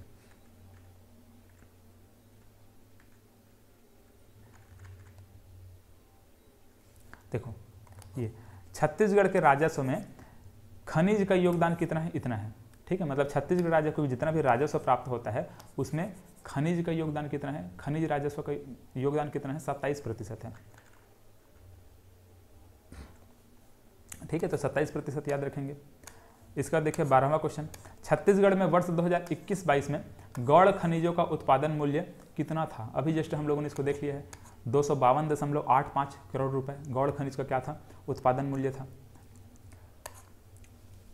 2021-22 में राज्य के खनिज राजस्व में लौह खनिज का योगदान क्या है। अब देखो ये नया टाइप का क्वेश्चन है। अब इसको समझने के लिए हमको इसके अगले वाला टॉपिक को समझना होगा, मतलब इसको समझना होगा। देखिए अब जो खनिज है, खनिज राजस्व हमको प्राप्त होता है, उस खनिज राजस्व में जो अलग अलग खनिज है उनका कितना कितना प्रतिशत हिस्सा, मतलब कितना कितना प्रतिशत योगदान है, उसको यहाँ हमको देखना है। जैसे कि यहाँ पर सबसे पहले कोयला का देखिए, तो कोयले का योगदान सबसे ज़्यादा है, 37% कोयले का योगदान। देखो 37% योगदान कोयले का है नहीं। पूरा 100% में अगर हम इसको प्रतिशत में अगर बांटे हैं तो 37%, 37.71% किसका है, कोयले का योगदान है, ठीक है। छत्तीसगढ़ का जो खनिज राजस्व है उसमें सबसे ज़्यादा योगदान किसका है, कोयले का है। उसके बाद यहाँ पर लोहे का योगदान है 29.51%, ठीक है। लौह अयस्क का फिर लौह खनिज का योगदान है। इसके बाद चूना पत्थर का याद रखेंगे 5.31% है, और फिर अन्य जो भी और खनिज है उनका 27.48% है, ठीक है। तो ये इस प्रकार से आपको इसको और इसको तो अच्छे से याद रखना ही है, चाहे तो ये भी दिमाग में रख सकते हैं, और अन्य खनिज इसको याद रखने की जरूरत नहीं है, ठीक है। चलिए तो यहाँ पर हमसे जो क्वेश्चन पूछा गया था, खनिज राजस्व में लौह खनिज का योगदान कितना है, 29.51% है, ये हम लोगों ने देख लिया। देखिए अगला क्वेश्चन क्या बोल रहे हैं, देश के कुल कोयले भंडार का खालिस्तान से अधिक कोयला भंडार छत्तीसगढ़ में पाया जाता है, ये बोला जा रहा है। इस प्रकार से ऑप्शन दिए गए हैं। अब देखिए इसको समझने के लिए हमको ये समझना होगा, ठीक है। और ये मानकर चलिए हमारे ये जो खनन तथा उत्खनन जो अभी हम लोग छत्तीसगढ़ का आर्थिक सर्वेक्षण पढ़ रहे हैं उसका मुख्य जो आधार है यही है, ठीक है। इसको आप लोग समझ गए तो पूरा खनिज को समझ जाएंगे, क्या होता है कैसे होता है, यहाँ पर मैं आपको समझा रहा हूँ। ये मानकर चलिए कि अगर क्वेश्चन पूछा जाएगा खनिज और खनन तथा उत्खनन से तो यहीं से क्वेश्चन बनेगा, ठीक है। इसलिए इसको ध्यान से आपको समझना है। आर्थिक सर्वेक्षण 2022-23 के अनुसार 2021-22 में छत्तीसगढ़ के खनिज उत्पादन, खनिज भंडारण या फिर खनिज भंडारण, खनिज उत्पादन और खनिज मूल्य तीनों में कितना कितना प्रतिशत योगदान है, इस प्रकार से यहाँ पर ये लिखा गया है। देखिए अब ये खनिज का नाम, भंडारण का प्रतिशत, उत्पादन का प्रतिशत, खनिज मूल्य का योगदान। देखिए यहाँ पर समझिए पहले, कोयला जो खनिज है, पूरे भारत देश में जितने भी कोयला खनिज उपलब्ध है उसमें से 17%, मतलब कि 17.93% हमारे छत्तीसगढ़ में भंडार है। मतलब कि हमारे भारत देश में जितने भी खनिज भंडार हैं पूरे देश में उसका 17% हमारे छत्तीसगढ़ में है, ठीक है। 17.93% हमारे छत्तीसगढ़ राज्य में भंडारित है, ये बोला जा रहा है। इसी प्रकार से जो कोयला खनिज है उसका उत्पादन की अगर हम बात करेंगे तो पूरे देश का 19.80% जो उत्पादन है वर्ष 2021-22 में हमारे छत्तीसगढ़ से हुआ है, ठीक है। मतलब उत्पादन में अगर पूछा जाएगा तो 19.80% जो उत्पादन है वो हमारे छत्तीसगढ़ से हुआ है पूरे देश के कंपैरिजन में अगर हम बात करें तो। इसी प्रकार से लौह अयस्क की बात करेंगे तो पूरे देश का 21.60% लौह अयस्क हमारे छत्तीसगढ़ में भंडारित है। इसी प्रकार से उत्पादन की बात करें तो 16.27% हमारे छत्तीसगढ़ से लौह अयस्क का उत्पादन हुआ है ना पूरे देश के कंपैरिजन में। चूना पत्थर की बात करेंगे तो 5.31% भंडारण हमारे छत्तीसगढ़ में है। उत्पादन 10.67% उत्पादन हुआ है 2021-22 में। बॉक्साइट की बात करेंगे तो 4.46 और 4.30% उत्पादन। टीन की बात करेंगे, अब देखो टीन इंपॉर्टेंट है, टीन का जो भंडारण है हमारे देश में, हमारे देश में हमारे छत्तीसगढ़ का प्रतिशत कितना है, 35.60%। मतलब कि हमारे देश का जो 35% टीन अयस्क है हमारे छत्तीसगढ़ में भंडारित है। देश का 35% कहाँ है, हमारे छत्तीसगढ़ में है। इसी प्रकार से हमारे देश में जो टीन अयस्क का उत्पादन होता है उस उत्पादन में हमारे छत्तीसगढ़ का योगदान 100% है। मतलब कि सिर्फ हमारे छत्तीसगढ़ राज्य से ही टीन का उत्पादन होता है और कोई राज्य नहीं है जहाँ से टीन का उत्पादन होता हो, सिर्फ हमारे छत्तीसगढ़ राज्य है जहाँ से टीन का उत्पादन होता है। भंडारण है और अन्य राज्य हैं जहाँ पर भंडारण है, क्योंकि देखिए हमारे छत्तीसगढ़ में सिर्फ 35% भंडारण है, बाकी का बचा खुचा कहाँ है, दूसरे राज्यों में है। लेकिन उत्पादन हमारे सिर्फ छत्तीसगढ़ में होता है। 100% हम उत्पादन करते हैं, मतलब कि जितना भी उत्पादन होता है सिर्फ हमारे छत्तीसगढ़ राज्य से होता है। जबकि अन्य खनिज की बात करेंगे तो हमारे छत्तीसगढ़ के अलावा और भी बहुत सारे राज्य हैं जो कि क्या करते हैं, उत्पादन करते हैं। तो ये हम लोगों ने देख लिया। कोयला, लौह अयस्क, चूना, बॉक्साइट, टीन, इन सब का भंडारण का प्रतिशत यहाँ लिखा हुआ है। हमारे देश में हमारा छत्तीसगढ़ में कितना कितना भंडारित है वो लिखा हुआ है। हमारे देश में हमारे छत्तीसगढ़ से कितना कितना उत्पादन हुआ इस बार 2021-22 में वो लिखा हुआ है। इसी प्रकार से यहाँ पर हम लोग देखते हैं खनिज मूल्य में योगदान। हमारे देश को किन खनिज में, मतलब जितना भी खनिज है उनमें जो भी राजस्व प्राप्त होता है, जो भी उस खनिज का मूल्य प्राप्त होता है, उस मूल्य में हमारा छत्तीसगढ़ का योगदान कितना कितना प्रतिशत है यहाँ पर लिखा हुआ है। जैसे कि यहाँ पर जो कोयला का तो नहीं दिया हुआ है, कोयला का छोड़ देंगे। लौह अयस्क देखें तो जो लौह अयस्क है, देश में जितने भी लौह अयस्क का उत्पादन होता है उस लौह अयस्क के मतलब जो उत्पादन होता है उस उत्पादन मूल्य में हमारा छत्तीसगढ़ का हिस्सा कितना है, 4.38% है। मतलब कि हमारे देश को जितने भी लौह अयस्क को बेच करके फिर लौह अयस्क के माध्यम से जो भी उसको राजस्व प्राप्त होता है उस राजस्व में छत्तीसगढ़ का योगदान कितना है, 4.38% है। ठीक है, याद रखेंगे। चूना पत्थर 22.63% है। ठीक है, मतलब चूना पत्थर का जो उत्पादन मूल्य अगर पूछा जाएगा हमारे छत्तीसगढ़ का, मतलब कि हमारे देश के जो उत्पादन मूल्य है उसमें योगदान कितना है, तो इतना है हमारे छत्तीसगढ़ का योगदान कितना है, 22.63% है। इसी प्रकार से बॉक्साइट का 11.31 और टीन अयस्क का 100%, क्योंकि उत्पादन हमारा छत्तीसगढ़ ही राज्य करता है। मतलब छत्तीसगढ़ राज्य में 100% उत्पादन होता है तो उसमें उत्पादन का मूल्य में भी क्या रहेगा, 100% ही रहेगा ना। मतलब कि हमारा छत्तीसगढ़ राज्य ही एकलौता ऐसा राज्य है जो कि टीन का उत्पादन करता है। मतलब कि टीन अयस्क से जो भी राजस्व प्राप्त होता है भारत देश को, वो किसके वजह से प्राप्त होगा, हमारे छत्तीसगढ़ से। तो हम क्या बोलेंगे कि खनिज का मतलब खनिज मूल्य में योगदान हमारे छत्तीसगढ़ का 100%, यहाँ पर टीन ऐश का मतलब टीन जो खनिज है उसका उत्पादन मूल्य में योगदान 100% हमारे छत्तीसगढ़ का, ऐसे कहेंगे। चलिए, तो एक खनिज मूल्य में जो योगदान है वो इतना इतना प्रतिशत ये लिखा हुआ है, इसको देख लेंगे। अब यहाँ पर देखिए, कुल खनिज के उत्पादन मूल्य में छत्तीसगढ़ का योगदान कितना है, तो ये है 17.34%। इसको पहले भी हम लोगों ने देखा है कि भारत देश को जितना भी राजस्व प्राप्त होता है खनिज से, उसमें हमारे छत्तीसगढ़ का योगदान कितना है, तो ये 17.34% है। याद रखेंगे, हो सकता है छुप गया होगा, तो इसको अब देख लीजिए। तो हमारे भारत देश को खनिज से जितना भी राजस्व प्राप्त होता है उसमें हमारे छत्तीसगढ़ का योगदान 17.34%, याद रखेंगे।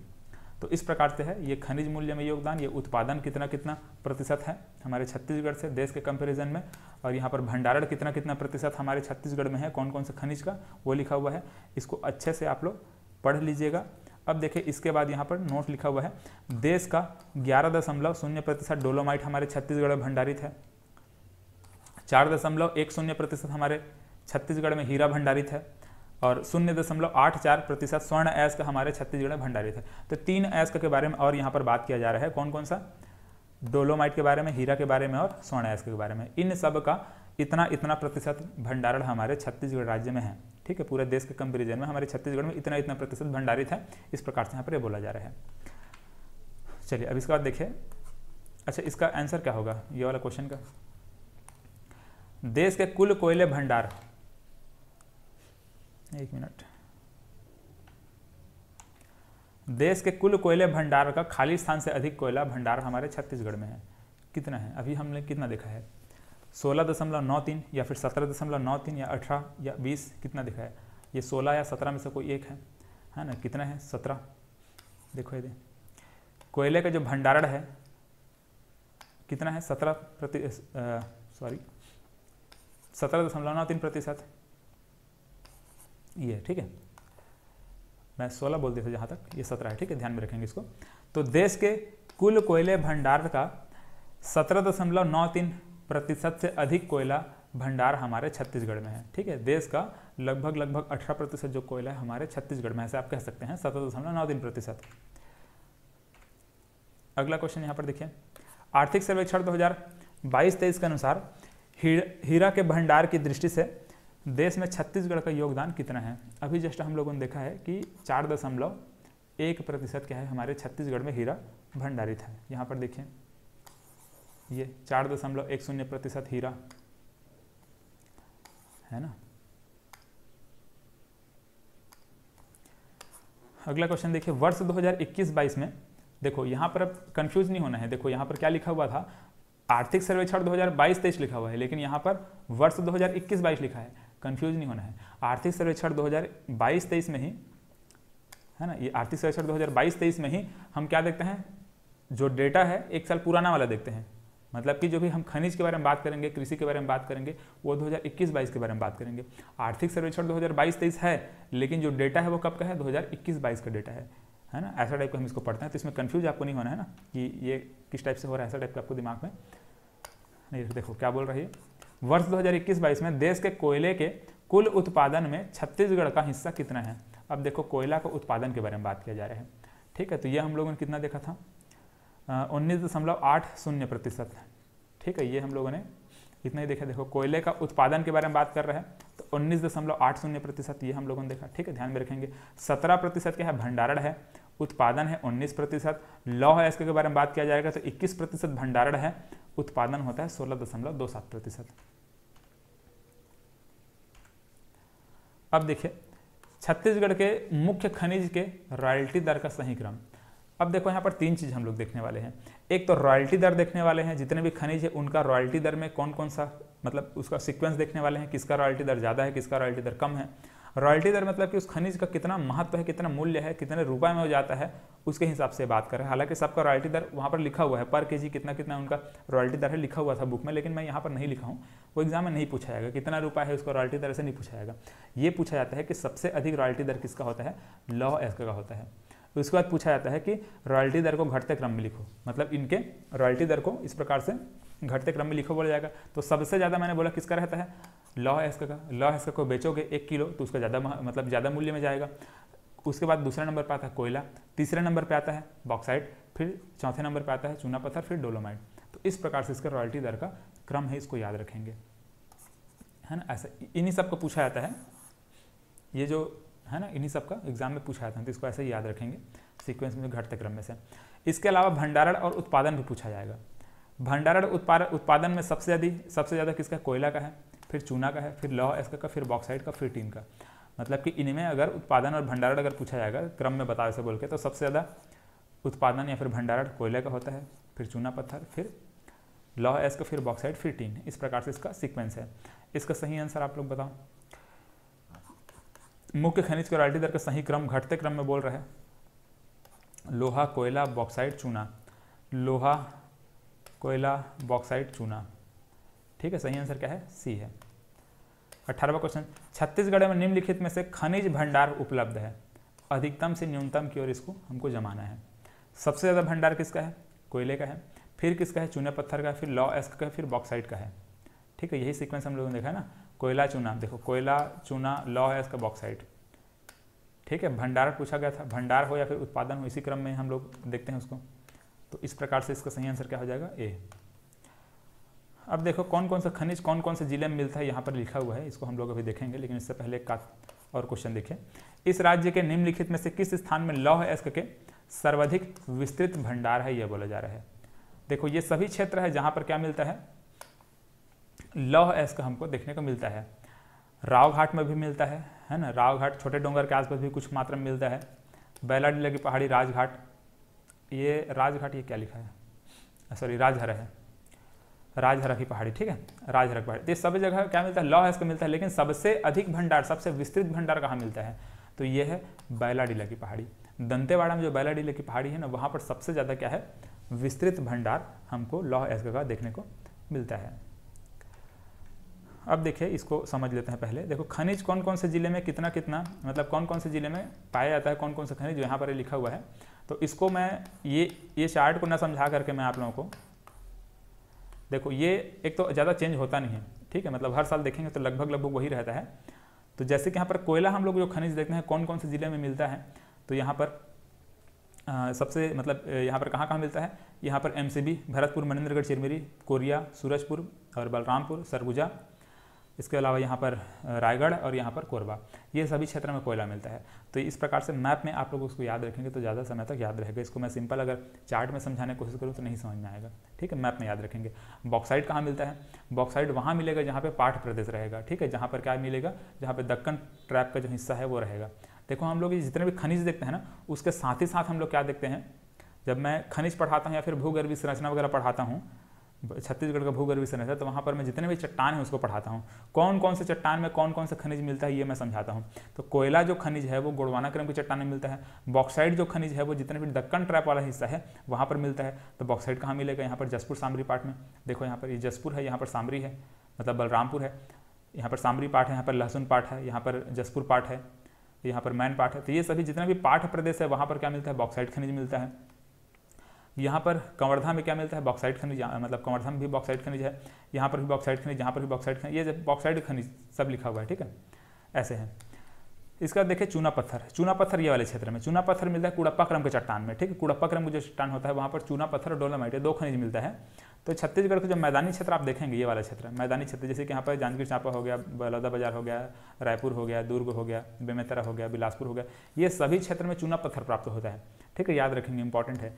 जितने भी मैदानी क्षेत्र है यहाँ पर ये सब क्या मिलता है, चूना पत्थर मिलता है। ये वाला क्षेत्र जो ऐसे बना हुआ है ये वाले क्षेत्र में, तो ये चूना पत्थर हो गया। इसके अलावा डोलोमाइट, डोलोमाइट जैसे यहाँ देखेंगे, यहाँ पर डोलोमाइट मिलता है, यहाँ मिलेगा, मतलब कि यहाँ पर बिलासपुर में मिलेगा, जांजगीर चांपा में मिलेगा, रायगढ़ में कुछ हिस्सा मिलता है, यहाँ पर ये बलौदा बाजार वाले क्षेत्र में मिलेगा, यहाँ पर बेमेतरा में मिलेगा, है ना, डोलोमाइट है। तो डोलोमाइट इस वाले क्षेत्र में, मतलब चूना पत्थर और डोलोमाइट छत्तीसगढ़ का जो मैदानी क्षेत्र है जहाँ पर कुड़प्पा क्रम का चट्टान मिलता है वहाँ पर चूना पत्थर और डोलोमाइट मिलेगा। जहाँ पर गोंडवाना क्रम का चट्टान मिलता है वहाँ पर कोयला मिलेगा। जहाँ पे दक्कन ट्रैप है वहाँ पर क्या मिलेगा, बॉक्साइट खनिज मिलेगा। और जहाँ पर क्या है, धारवाड़ क्रम का चट्टान होता है वहाँ पर लौह अयस्क मिलता है।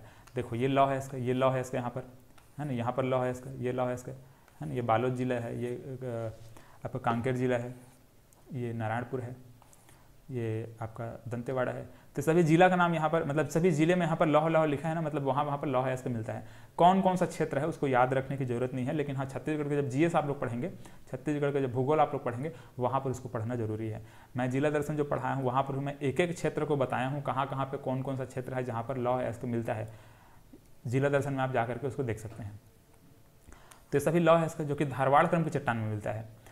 चलो लौह अयस्क के बाद अगर हम देखें, देखो अगर कोरंडम पूछा जाएगा तो कोरंडम मिलता है बीजापुर और सुकमा में, याद रखेंगे, इंपॉर्टेंट है। टीन मिलता है यहाँ पर दंतेवाड़ा और सुकमा में, दंतेवाड़ा सुकमा में। हीरा मिलता है गरियाबंद में, बस्तर में भी हीरा मिलता है। गार्नेट मिलता है गरियाबंद में, ठीक है, याद रखेंगे गार्नेट को इंपॉर्टेंट है, गरियाबंद में गार्नेट। फ्लोराइट मिलता है यहाँ पर मोहला मानपुर में, ठीक है, मोहला मानपुर यहाँ पर अलग से नहीं बांटा हूँ मैं, लेकिन आप लोग बांट के इसको लिख सकते हैं ऐसे। तो मोहला मानपुर के आसपास क्या मिलता है, फ्लोराइट मिलता है। क्वार्टजाइट देख लीजिए यहाँ पर, ये 2 जिला है ना, इधर सारंगढ़ बिलाईगढ़ वाले क्षेत्र में, यहाँ पर आपका महासमुंद वाले क्षेत्र में। ऐसे टाइप का इस वाले क्षेत्र में क्वार्टजाइट मिलता है, ये वाले क्षेत्र में क्वार्टजाइट मिलता है, ऐसा टाइप का ये है। तो फिलहाल तो मुख्य जो खनिज है उसको आप लोग अच्छे से देख लेंगे, कोयला को, बॉक्साइट को, है ना, चूना पत्थर को, डोलोमाइट को, हीरा को, गार्नेट को, फ्लोराइट को, और ये लौह अयस्क को, टीन को, कोरंडम को। यही मुख्य खनिज है जो कि कौन कौन से जिले में मिलता है उसको दिमाग में थोड़ा रखेंगे। बाकी जब छत्तीसगढ़ का भूगर्भ संरचना वगैरह पढ़ते हैं, छत्तीसगढ़ जब जिला दर्शन पढ़ते हैं तो वहाँ पर मैं विस्तार से समझाता हूँ कि कौन कौन से खनिज कहाँ कहाँ पर मिलता है। ठीक है, चलो ये 19वां क्वेश्चन का आंसर हम लोग देख लें कि छत्तीसगढ़ में जो सबसे विस्तृत लौह अयस्क है वो कहाँ है, बैलाडीला की पहाड़ी में है। इसका देखिए भारत के कुल लौह अयस्क का कितना प्रतिशत छत्तीसगढ़ में पाया जाता है, मतलब कि भंडारण पूछा जा रहा है। भारत का कितना प्रतिशत लौह अयस्क हमारे छत्तीसगढ़ में भंडारित है ये पूछा जा रहा है। ठीक है, इसका सही आंसर क्या है, सही आंसर क्या है इसका 21.60%। ठीक है, अभी जस्ट मैं आप लोगों को समझा चुका हूं यहाँ पे ये। ठीक है, लौह अयस्क का अगर भंडारण पूछा जाएगा तो 21.60%। उत्पादन पूछा जाएगा तो 16.27%। ठीक है, उत्पादन अगर कितना हुआ है 2021-22 में हमारे छत्तीसगढ़ से पूछा जाएगा तो कितना हुआ है 16.27%। ठीक है, पूरे भारत देश का 16.27% हमारे छत्तीसगढ़ से उत्पादन हुआ है। ठीक है, भारत देश में छत्तीसगढ़ का उत्पादन ना ध्यान में रखेंगे ऐसे। लेकिन भंडारण कितना है 21% है, कोयले का 17, भंडारण और उत्पादन में 19।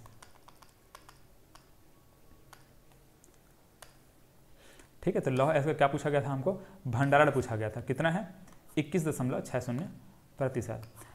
देश में संपूर्ण लौह अयस्क संग्रहण का निम्नलिखित में से कौन सा भाग इस राज्य में मिलता है। मतलब कि हमारे देश में जितने भी लौह अयस्क भंडारण है उस भंडारण में हमारे छत्तीसगढ़ राज्य में जो लौह अयस्क का भंडारण है वो कितना है ये पूछा जा रहा है। कितना है देखो, अब यहाँ पर ये दिया गया है, दूसरे तरीके से क्वेश्चन पूछ दिया है। हम लोग अभी कितना देखें 21.60 इतना देखें ना, देखिए 21.60% का है हमारे छत्तीसगढ़ में भंडारित है क्या, लौह अयस्क। ठीक है, पूरे भारत देश का 21% हमारे छत्तीसगढ़ में है। इसको आप ऐसे कर सकते हैं जैसे 21 लगभग इसको 20 मानकर चलिए, और 100 में अगर देखें 100 मतलब कि पूरा 100% मान लिए, 100% में 20% हमारे छत्तीसगढ़ में है, कटाएंगे तो 1/5 आएगा ऐसे। तो 1/5 मतलब कि 5वां भाग हमारे छत्तीसगढ़ में भंडारित है। पूरे देश का जो लौह अयस्क है उस मतलब देश में जो लौह अयस्क भंडारण है उसमें 5वां भाग हमारे छत्तीसगढ़ में भंडारित है, ये बोले जा रहे हैं। 22वां क्वेश्चन देखिए, 2022-23 में छत्तीसगढ़ से प्राप्त चूना पत्थर का देश के खनिज मूल्य में योगदान कितना है। खनिज मूल्य में योगदान अभी जस्ट हम लोगों ने देखा यहाँ पे खनिज मूल्य में योगदान। ठीक है, इसका आंसर आपको देना होगा, फिलहाल मैं यहाँ पर समझा देता हूँ आपको क्या है इसको। देखो चूना पत्थर बोला गया ना, चूना पत्थर का खनिज मूल्य में योगदान, ये खनिज मूल्य में योगदान है। देश को जो राजस्व प्राप्त होता है खनिज से, भारत देश को जो भी राजस्व प्राप्त होता है खनिज से, उसमें छत्तीसगढ़ का योगदान कितना प्रतिशत है, कौन कौन सा खनिज के लिए, सब यहाँ पर लिखा हुआ है ना। जैसे कि यहाँ पर लौह अयस्क का ये हम लोगों ने देखा 4.38, चूना पत्थर का 22.63%। ठीक है, ध्यान में रखेंगे। 11% किसका, बॉक्साइट का है, फिर 100% किसका है, टीन का है। ये खनिज के उत्पादन मूल्य में छत्तीसगढ़ का योगदान यहाँ इतना प्रतिशत है। ठीक है, ये लिखा हुआ है। हमसे पूछा गया था चूना पत्थर का, हमसे पूछा गया था चूना पत्थर का देश के खनिज मूल्य में योगदान कितना प्रतिशत है, बताओ इसमें कितना प्रतिशत है। इसका आंसर आपको ही देना होगा। ठीक है, उपरोक्त में से कोई नहीं। चलो फिलहाल मैं बता दिया, या फिर कन्फ्यूजन अगर हो रहा होगा तो उसको लिखिए वहाँ पर, मैं कितना प्रतिशत बताया हूँ, इतना दशमलव इतना प्रतिशत है, उसको वहाँ पर कमेंट में आप चाहें तो लिख सकते हैं। अब देखिए छत्तीसगढ़ मिनरल डेवलपमेंट कॉरपोरेशन की परियोजना नहीं है, ये बोला जा रहा है। ठीक है, देखो अब यहाँ पर कौन सी नहीं है, कोरंडम खनिज परियोजना, कैसेटराइट खनिज परियोजना, बॉक्साइट खनिज परियोजना, क्वार्टजाइट खनिज परियोजना। इसको समझने के लिए हमको इसको समझना पड़ेगा। देखिए ये जो छत्तीसगढ़ मिनरल डेवलपमेंट कॉरपोरेशन है, ठीक है, यहाँ पर जो लिखा हुआ है छत्तीसगढ़ मिनरल डेवलपमेंट कॉरपोरेशन, इसके बारे में थोड़ा सा समझ लीजिए। जो CMDC है या फिर छत्तीसगढ़ मिनरल डेवलपमेंट कॉरपोरेशन, इसकी स्थापना देख लेंगे, मतलब इसका गठन कब किया गया था, 7 जून 2001 को इसका गठन किया गया था। मुख्यालय कहाँ है, रायपुर में है। इसका उद्देश्य क्या है, खनिजों का दोहन एवं विकास करके विकास को बढ़ावा देना, ठीक है, इसका मुख्य उद्देश्य है। अब इसके माध्यम से ये सभी परियोजना है जो कि चलाई जा रही है, ठीक है। इस परियोजना को याद रखना होगा आपको, इसको किसी भी तरीके से आप याद रख सकते हैं, जैसे कि यहाँ पर आप ऐसे याद रख सकते हैं लौह, ठीक है, लौह को याद रखेंगे, और यहाँ पर कोरंडम और कोल को याद रखेंगे, मतलब कोयला और कोरंडम। तो लौह को, और यहाँ पर बॉक्साइट है और टीन है, तो बाटी, ऐसे बाटी, तो लोहे का जो बाटी होता है ना, लोहे का बाटी, तो लौह को बाटी ऐसे याद रखेंगे। को में 2 है, कोरंडम है, और क्या है, कोल है। और बॉ से क्या है, बॉक्साइट है, टी से क्या है, टीन है, लौह से क्या है, लौह है, तो लोहे का बाटी या फिर लोह का बाटी है, लोह को बाटी, ऐसे टाइप का, इसको याद रखेंगे। अब देखो इसमें लोह का बाटी कहाँ कहाँ है, मतलब कौन सा नहीं है, तो देखो इसका आंसर क्या होगा, कोरंडम दिया हुआ है, कैसेटराइट दिया है, बॉक्साइट दिया है, क्वार्टजाइट दिया है, ठीक है। ये कैसेटराइट मतलब कि यहाँ पर टीन ऐस के बारे में बात कर रहे हैं, तो हम लोग अभी क्या देखें, लौह का बाटी देखें, ठीक है, लौह लोहा है, को से कोरंडम था, कोयल था, है ना, को ये 2 ऐसे याद रख लेंगे, कोरंडम है और कोल है। और बाँ से क्या है, बॉक्साइट था, और टी से क्या है, टीन था, है ना, टी से टीन है, कोरंडम है, बॉक्साइट है। सही आंसर क्या होगा, ये होगा, क्वार्टजाइट होगा, ठीक है। क्वार्टजाइट जो परियोजना है वो छत्तीसगढ़ जो मिनरल डेवलपमेंट कॉरपोरेशन है वो उसके द्वारा नहीं चलाया जा रहा है, ठीक है, मतलब CMDC द्वारा क्वार्टजाइट खनिज परियोजना नहीं चलाई जा रही। बाकी ये सबको याद रखेंगे, ठीक है, ये सबको याद रखना है आपको। इसी प्रकार से आपको देख लेना है, ये NMDC क्या है, नेशनल मिनरल डेवलपमेंट कॉरपोरेशन है। ये छत्तीसगढ़ में लौह है, इसका उत्पादन करता है। इसका मुख्यालय हैदराबाद में है, उप मुख्यालय दंतेवाड़ा में है, याद रखेंगे, ठीक है। ये 2-3 पॉइंट है, एग्जाम में पूछे जा चुके हैं, इसलिए इसको आपको याद रखना पड़ेगा, एग्जाम में पूछा गया है। छत्तीसगढ़ में लौह है, इसका उत्पादन कौन करता है, NMDC करता है। मुख्यालय हैदराबाद में, उप मुख्यालय दंतेवाड़ा में। इसी प्रकार से SCCL याद रखेंगे, South Eastern coal field limited याद रखना है, ठीक है। ये छत्तीसगढ़ में कोयले का उत्पादन करता है। कोयले का उत्पादन कौन करता है, SCCL करता है। मुख्यालय कहाँ है, बिलासपुर में है। उप मुख्यालय विश्रामपुर में है, जो कि सूरजपुर में है, ठीक है। विश्रामपुर सूरजपुर में का है, उप मुख्यालय है, और मुख्यालय बिलासपुर में है। तो इस प्रकार से इन सब चीज़ों को आपको थोड़ा दिमाग में रखना पड़ेगा, एग्जाम में पूछा जाता है यहाँ से क्वेश्चन। अब देखिए 24वां क्वेश्चन क्या बोल रहा है, गलत कथन का हमको क्या करना है, चयन करना है। 24वां क्वेश्चन गलत कथन का चयन करना है, ठीक है। टीन कैसेटेराइट नामक चट्टान से प्राप्त होता है, ये बोला जा रहा है। इसका देखो क्या बोला जा रहा है, प्रदेश में इसका भंडारण राष्ट्रीय औसत का 35.60% है, ठीक है, ये भी सही है। टीन जो है कैसेटेराइट नामक चट्टान से मिलता है, ये भी सही है, ये भी सही है। इसके उत्पादन में छत्तीसगढ़ का संपूर्ण भारत में पहला स्थान है, ठीक है। भारत में पहला स्थान पर हमारे छत्तीसगढ़ है, ठीक है, ये तीनों सही हैं। भारत में केवल 2 ही राज्य हैं जो कि टीन का उत्पादन करते हैं, नहीं, ठीक है। मतलब कि हमारे लिए आंसर क्या हो जाएगा, ये हो जाएगा। हमको गलत कथन चुनने के लिए बोला गया था। बाकी ये तीनों कथन क्या है, सही है। ये वाला कथन क्या है, गलत है। हमारा छत्तीसगढ़ राज्य है जो कि टीन का उत्पादन करता है, और कोई दूसरा राज्य नहीं है। देखो जितने भी जो खनिज हैं और उनके अयस्क, ठीक है, मतलब जितने भी जो प्रमुख जो अयस्क हम लोग देखते हैं और उससे कौन कौन सा खनिज, मतलब कि कौन कौन सा धातु प्राप्त होते हैं, उसको यहाँ पर लिखा गया है। देखो तो जितने भी खनिज अयस्क है, जैसे कि यहाँ पर देखा बॉक्साइट जो अयस्क है उससे क्या बनता है, एल्युमिनियम बनता है, ठीक है। एल्युमिनियम का अयस्क है बॉक्साइट। कोरंडम है क्या, एल्युमिनियम का अयस्क, मतलब कि एल्युमिनियम मतलब कोरंडम क्या है, कोरंडम है एल्युमिनियम का अयस्क, ठीक है। कोरंडम क्या है, एल्युमिनियम का अयस्क है। इसी प्रकार से क्रायोलाइट है, फेल्सपार है। तो ये सभी क्या है, किसके अयस्क हैं, एल्युमिनियम के अयस्क हैं, ध्यान में रखेंगे। इसी प्रकार से यहाँ पर कैल्साइट और फ्लोरोस्पार, ये दोनों है कैल्शियम के अयस्क, ठीक है। इसी प्रकार से यहाँ पर मैग्नीशियम, कौन कौन सा, डोलोमाइट, कार्नेलाइट और मैग्नेसाइट, ठीक है। देखो मैग्नेसाइट है, ध्यान में रखेंगे ना, यहाँ पे क्या है, मैग्नेसाइट। यहाँ पर देखेंगे मैग्नेटाइट। लौह अयस्क के लिए बात करेंगे क्या, मैग्नेटाइट, हेमेटाइट, लिमोनाइट और सीडेराइट, ये सभी लौह अयस्क का क्या है, मतलब कि लौह जो खनिज है, मतलब लौह जो धातु है उसका अयस्क है, ये सभी है ना, लौह धातु का अयस्क है। लेकिन यहाँ पर मैग्नेसाइट मैग्नीशियम का अयस्क है, ठीक है। टीन में याद रखेंगे कैसेटराइट, एग्जाम में पूछा जा चुका है, ठीक है। ये एग्जाम में पूछा जा चुका है, ये तो हमेशा पूछा जाता है। है ना। इसके अलावा ये बॉक्साइट के बारे में भी, मतलब बॉक्साइट और यहाँ पर कोरंडम, ये भी एग्जाम में पूछे जाते हैं, ठीक है। तो ये सबको अच्छे से दिमाग में बिठा लेंगे। इसी प्रकार से एक चीज़ और याद रखेंगे, जो लौह अयस्क होता है, लौह अयस्क में मैग्नेटाइट, हेमेटाइट, लिमोनाइट, सिडरेट ये सब आता है।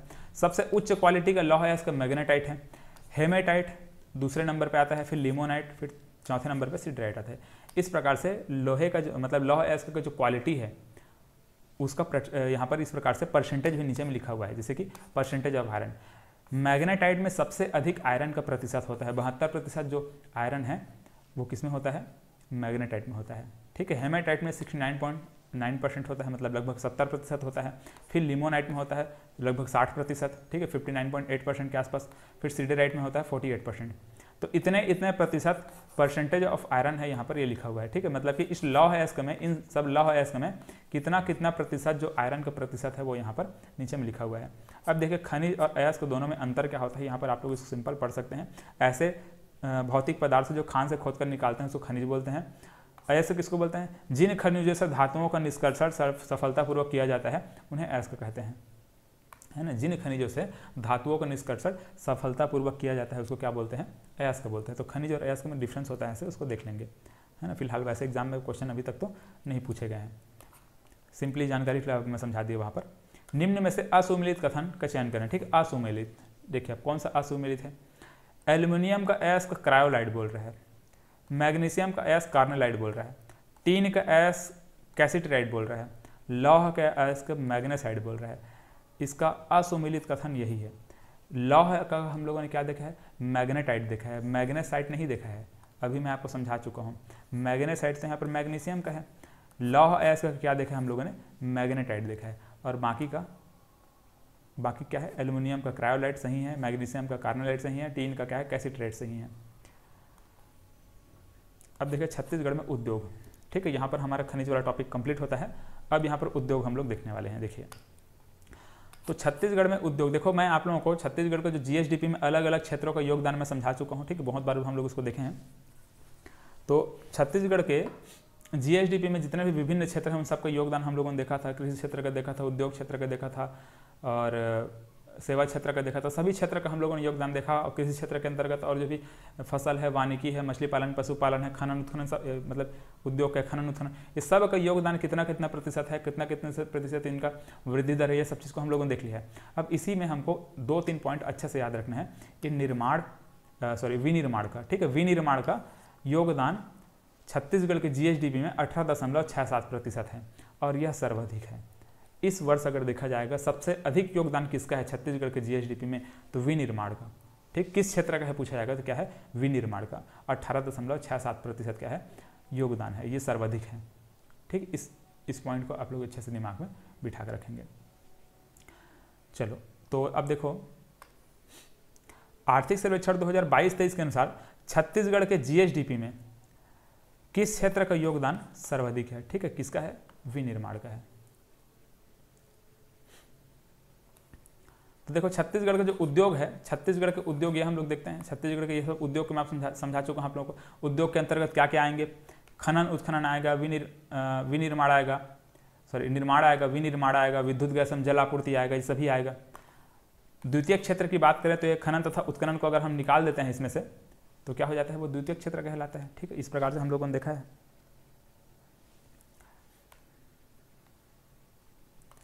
अब देखिए छत्तीसगढ़ में अपरेल ट्रेनिंग या डिजाइनिंग सेंटर कहाँ स्थापित है, ठीक है। जो कपड़ा वगैरह सिलाई वगैरह करते हैं वो ट्रेनिंग और डिजाइनिंग सेंटर कहाँ है, इस प्रकार से पूछा जा रहा है।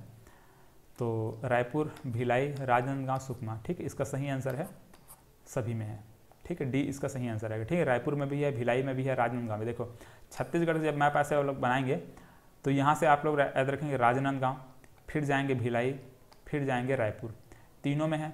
इसके अलावा सुकमा में भी चले जाएंगे, इस प्रकार से, ठीक। अप्रैल इसको देखेंगे तो एल बन रहा है ऐसे, एल अप्रैल ऐसे, एल उल्टा एल बन रहा है।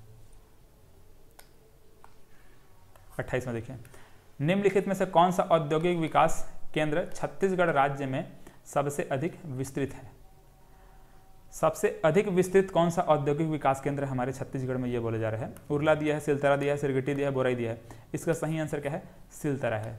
देखिए जितने भी औद्योगिक विकास केंद्र हैं उन सबको यहाँ पर हम लोग देखने वाले हैं। उससे पहले 2-3 यहाँ पर क्वेश्चन हैं।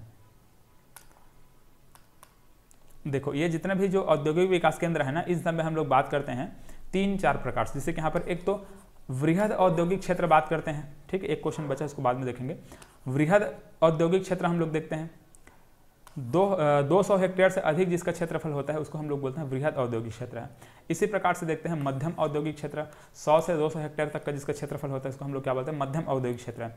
लघु औद्योगिक क्षेत्र बोलते हैं 50 से 100 हेक्टेयर तक का जो क्षेत्रफल होता है उसको लघु औद्योगिक क्षेत्र बोलते हैं। और सूक्ष्म औद्योगिक क्षेत्र बोलते हैं 0 से 50 हेक्टेयर का जो क्षेत्रफल होता है वहाँ उसको क्या बोल देते हैं, सूक्ष्म औद्योगिक क्षेत्र बोल देते हैं।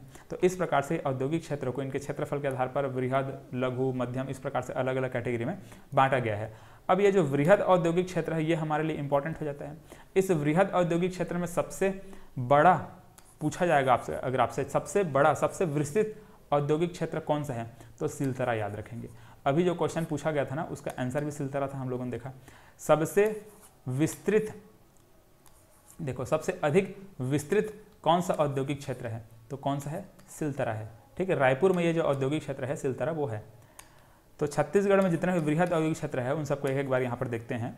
देखो एक तो उरला, उरला भी कहाँ है, रायपुर में है। और उरला के बारे में याद रखेंगे 3-4 पॉइंट को, सब एग्जाम में पूछे जा चुके हैं ना, बहुत इंपॉर्टेंट है ये सभी।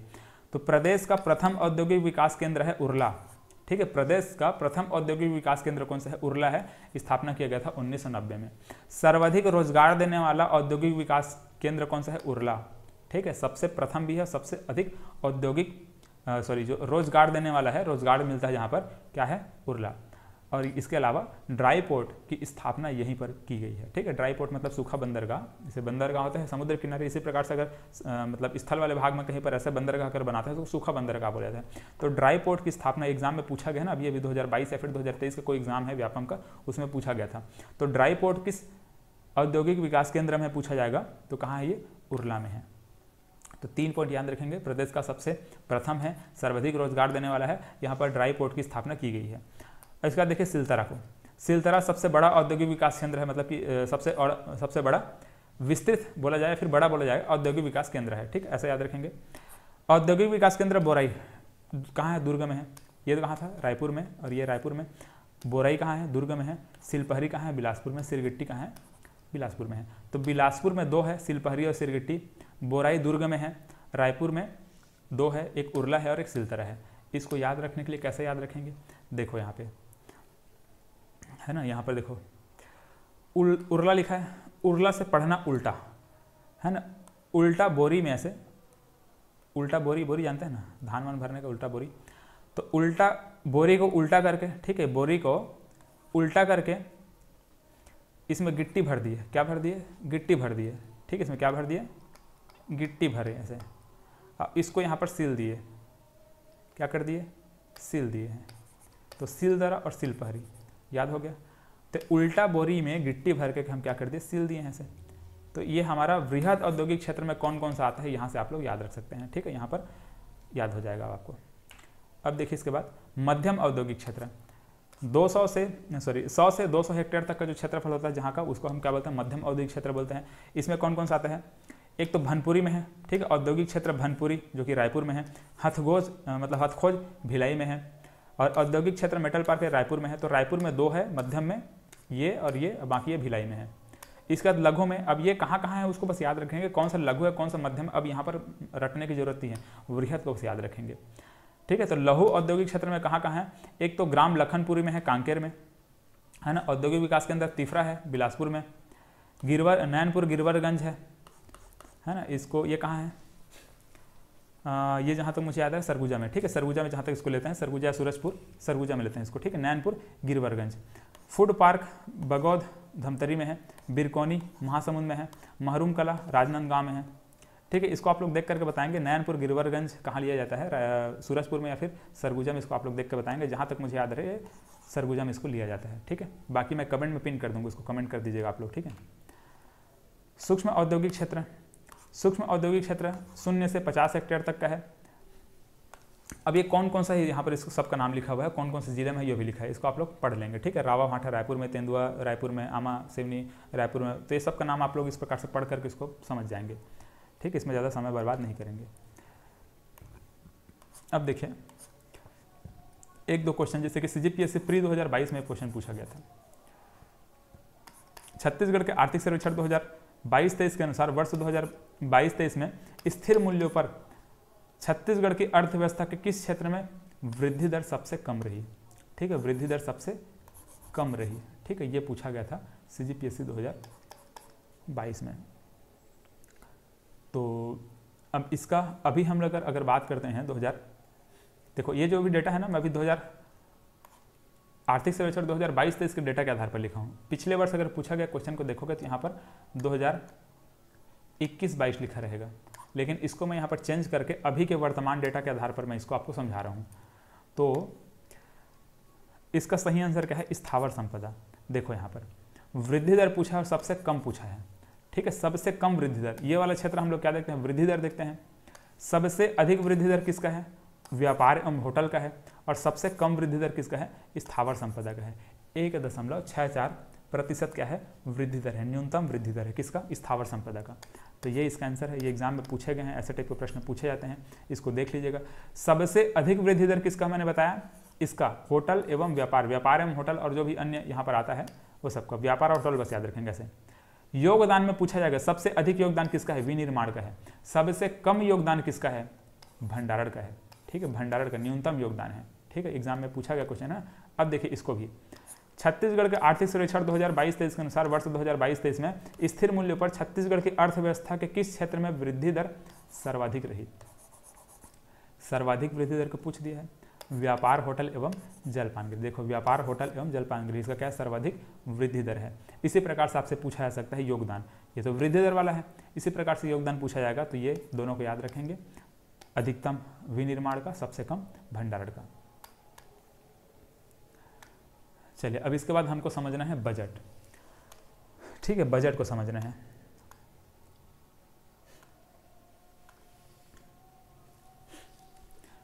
देखिए यहाँ पर बहुत सिस्टमेटिक तरीके से इसको मैं यहाँ पर जमा कर लिखा हूँ। इसको आप लोग स्क्रीनशॉट ले लीजिए। इस प्रकार से मैं इसको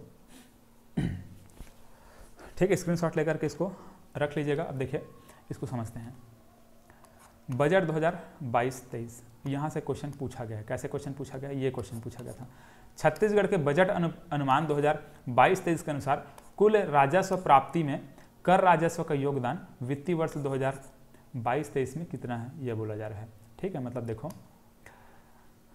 कुल राजस्व प्राप्ति में कर राजस्व का योगदान 22-23 मतलब 2022-23 में कितना है, ये पूछा जा रहा है। फिलहाल वो पिछला वाला डेटा पूछा गया था, 21-22 पूछा गया था। मैं इसको अपडेट करके 22-23 लिखा हूँ, क्योंकि अभी वाले डेटा को हमको याद रखना है। यहाँ पर इसका सही आंसर हमको जानना है। ठीक, अब देखो इसको, तो छत्तीसगढ़ में हम लोग जब देखते हैं बजट के बारे में बात करते हैं, कितना राजस्व प्राप्ति हुआ है, कितना राजस्व व्यय हुआ है, मतलब कितना प्राप्ति हुआ है, कितना व्यय हुआ है, ये सबको अगर हम देखते हैं, राजस्व बोलेंगे तो हम इधर बोलेंगे इसको और इसको बोलेंगे। बाकी हमको कुल आय की प्राप्ति बोलेंगे और कुल आय का व्यय बोलेंगे। ठीक है, तो कुल प्राप्ति कितना है और कुल व्यय कितना है।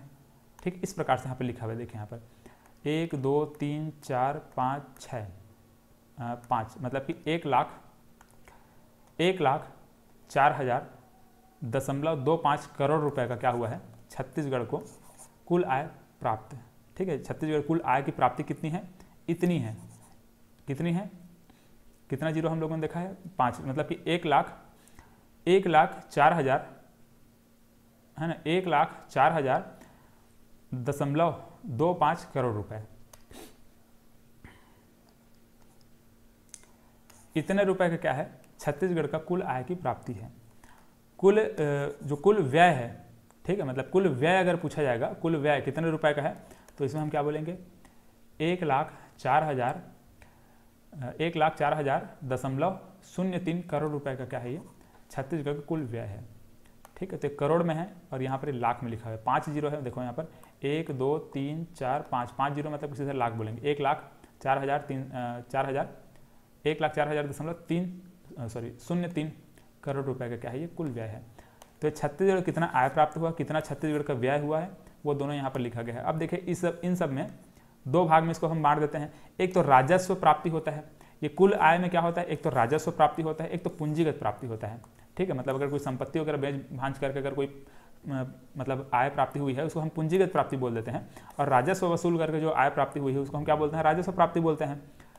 तो जो राजस्व प्राप्ति है वो 89,073.25 करोड़ रुपए है, मतलब कि 89,073.25 करोड़ रुपए। ठीक है, इसको पढ़ने में हो सकता है मेरे से कहीं पर गलती हो जाए, लेकिन आपको इसको जो लिखा हुआ है उसको ध्यान से समझना है। ठीक है, 89,073.25 करोड़ रुपए के क्या है ये राजस्व प्राप्ति छत्तीसगढ़ को हुआ है। पूंजीगत प्राप्ति की बात किया जाएगा तो 14,927.00 करोड़ रुपए का क्या है पूंजीगत प्राप्ति है। इसी प्रकार से अगर हम कुल व्यय में अगर बात करेंगे राजस्व व्यय और पूंजीगत व्यय, तो इतने करोड़ रुपए का क्या है ये पूंजीगत और राजस्व व्यय है। ठीक है, ये 88,371.61 करोड़ रुपए का राजस्व व्यय है। पूंजीगत व्यय की बात किया जाएगा तो 15,240.60 करोड़ रुपए का क्या है ये पूंजीगत व्यय है। तो इस प्रकार से राजस्व व्यय, पूंजीगत व्यय और यहाँ पर राजस्व प्राप्ति, पूंजीगत प्राप्ति दोनों लिखा हुआ है। अब देखो जो राजस्व प्राप्ति है इसमें और इसको हम अलग अलग कैटेगरी में बांटते हैं। ठीक है, अब इसमें हम लोग क्या क्या देखते हैं, राजस्व प्राप्ति में एक तो राज्य का स्वयं का राजस्व हम लोग देखते हैं, है ना, राजस्व जो प्राप्त हुआ है, जो राजस्व वसूला है, कर वसूला है, जो भी मतलब छत्तीसगढ़ कर नहीं राजस्व वसूला है ऐसे बोलेंगे, है ना। कर और गैर कर राजस्व यहाँ पर दो प्रकार से आएगा। तो राजस्व जो छत्तीसगढ़ राज्य को प्राप्त हुआ है उस राजस्व में एक तो स्वयं राजस्व इसको प्राप्त हुआ होगा, छत्तीसगढ़ राज्य का स्वयं का राजस्व होगा, राज्य का राजस्व उसको कहेंगे, और दूसरा होगा केंद्र से प्राप्तियाँ, केंद्र से कितना उसको राजस्व प्राप्त हुआ है या फिर कितना उसको अनुदान मिला है, मतलब सहायता अनुदान मिला है। वो दो प्रकार से इसको हम लोग और देखते हैं। तो पहला यहाँ पर क्या देखते हैं, राज्य का स्वयं का राजस्व 56,200 करोड़ रुपए हम लोग देखते हैं। इसी प्रकार से केंद्र से प्राप्त राजस्व 44,573.25 करोड़ रुपए हम लोग देखते हैं। इसके अलावा यहाँ पर जो राजस्व आय है इसको भी अब दो कैटेगरी में बांट देते हैं, एक तो कर राजस्व बोलते हैं, एक तो दूसरा बोलते हैं गैर कर राजस्व। इसमें 29,000.00 करोड़ रुपए और इसमें कितने हैं 15,500.00 करोड़ रुपए हम लोग गैर राजस्व में देखते हैं। तो ये राजस्व है और एक गैर कर राजस्व है। ठीक है, कर राजस्व और गैर कर राजस्व दोनों को देख लेंगे। यहाँ पर केंद्रीय करों में राज्य का हिस्सा, मतलब कि केंद्र भी क्या करता है, राजस्व वसूलता है, मतलब कर वसूलता है। तो केंद्र में जितना भी जो कर वसूला गया है उसमें हमारे छत्तीसगढ़ राज्य का हिस्सा कितना है, मतलब कितना हमारे छत्तीसगढ़ राज्य को प्राप्त हुआ है वो यहाँ पर लिखा हुआ है।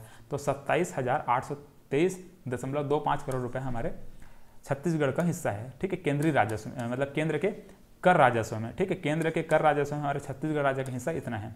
इसी प्रकार से यहाँ पर सहायता अनुदान 16,750 करोड़ रुपए का हमारे केंद्र से छत्तीसगढ़ राज्य को सहायता अनुदान प्राप्त हुआ है। तो इस प्रकार से छत्तीसगढ़ का बजट है। अब देखो यहाँ पर जो राजस्व प्राप्ति है ना, मतलब राज्य का जो स्वयं का राजस्व है, राज्य का स्वयं का राजस्व और यहाँ पर केंद्र से प्राप्तियाँ, इस प्रकार से हम लोग देखते हैं। तो राज्य का जो स्वयं का राजस्व है वहाँ से हम लोग फिर से आगे इसके पहले यहाँ से, ठीक है, कुछ चीज़ों को और देखने वाले हैं। जो प्रश्न यहाँ पर बना हुआ है ना उसको हम लोग देखने वाले हैं। तो जो राजस्व प्राप्ति है, इस राजस्व प्राप्ति में हम लोगों ने क्या देखा, राज्य का स्वयं का राजस्व और दूसरा केंद्र से प्राप्तियाँ, ये दो प्रकार से होता है। इस प्रकार से केंद्र से प्राप्ति और राज्य का स्वयं का राजस्व। अब ये राज्य का जो स्वयं का राजस्व है उसमें दो प्रकार हम लोग और देखे, क्या देखे थे, एक कर राजस्व और दूसरा गैर कर राजस्व। केंद्र से प्राप्तियों में हम लोगों ने क्या देखा, केंद्र जो कर वसूलता है उसमें हमारा हिस्सा, मतलब छत्तीसगढ़ राज्य का हिस्सा, और दूसरा सहायता अनुदान। इस प्रकार से हम लोगों ने इसको देखा है। ठीक है, चार भागों में इस प्रकार से बांटे हैं। अब इसको समझिए, देखो केंद्रीय करों में राज्य का हिस्सा, मतलब कि ये क्या है, कर राजस्व है और ये भी कर राजस्व है। तो ये दोनों कर राजस्व को अगर हम जोड़ देंगे तो कुल कर राजस्व हमारा बन जाएगा, है ना। कुल कर राजस्व बनेगा, ये कर राजस्व और ये कर राजस्व, मतलब कि राज्य का कर राजस्व है, ये राज्य का कर राजस्व है, ये केंद्र का कर राजस्व है। और दोनों राजस्व मतलब केंद्र का कर राजस्व मतलब हमारे छत्तीसगढ़ के लिए कितना कर राजस्व है उसको ध्यान में रखेंगे ना। तो राज्य और केंद्र दोनों का जो राजस्व हम जोड़ते हैं तो छत्तीसगढ़ राज्य का कुल यहाँ पर कर राजस्व हमको मिलता है, कुल कर राजस्व इतना है। और इसमें अगर हम देखें तो जो केंद्र से जो कर राजस्व हमारे छत्तीसगढ़ को प्राप्त हुआ है और जो राज्य का स्वयं का जो कर राजस्व है, उन दोनों को देखते हैं तो इतना प्रतिशत हमको दिखता है, मतलब मिलता है। जैसे कि यहाँ पर 29 है और यहाँ पर 27 है, तो 29 ज़्यादा है किससे, 27 से, लगभग 50% से, मतलब 50% के आसपास, लेकिन बांटेंगे 27-29 देखेंगे तो 51% इसका आ जाएगा और 48% इसका आ जाएगा। ठीक है, 50-50 लगभग है, लेकिन हाँ थोड़ा ज़्यादा है, 48 हो गया, ये 51 हो गया, ऐसे ये 29 है और ये 27 है, इसीलिए, है ना। तो कुल कर राजस्व में कर राजस्व का हिस्सा 51% है, 51.04% है। ठीक है, राज्य का स्वयं का कर राजस्व, और यहाँ पर क्या बोलेंगे, केंद्रीय करों में राज्य का हिस्सा 48%। इस प्रकार से ये है। इसी प्रकार से देखते हैं गैर कर राजस्व। तो छत्तीसगढ़ का गैर कर राजस्व, ठीक है, छत्तीसगढ़ गैर कर राजस्व 15,000, और यहाँ पर मतलब 15,000 करोड़, 15,500 करोड़ इस प्रकार से बोलेंगे। मैं सिंपल में आपको समझाने के लिए 15,000 बोल दे रहा हूँ। तो छत्तीसगढ़ का गैर कर राजस्व कितना है, 15,500 करोड़ रुपए है। इसी प्रकार से राज्य का जो गैर कर राजस्व बोला या फिर सहायता अनुदान बोला, मतलब जो केंद्र से जो राज्य को प्राप्त हुआ है सहायता अनुदान, ठीक है, केंद्र से जो राज्य को सहायता अनुदान प्राप्त हुआ है, इसको भी हम क्या बोलेंगे, गैर कर राजस्व बोलेंगे। तो ये और ये दोनों को जोड़ देंगे तो इतना मिलेगा। तो ये हो जाता है गैर कर राजस्व। एक तो राज्य का स्वयं का गैर कर राजस्व और दूसरा केंद्र से प्राप्त जो हुआ है वो, दोनों को जोड़ेंगे तो कुल मिल जाए, क्या मिल जाता है, गैर कर राजस्व। और इसमें अगर हम परसेंटेज देखते हैं तो इसका 51.54% आता है, इसका 48.06% आता है।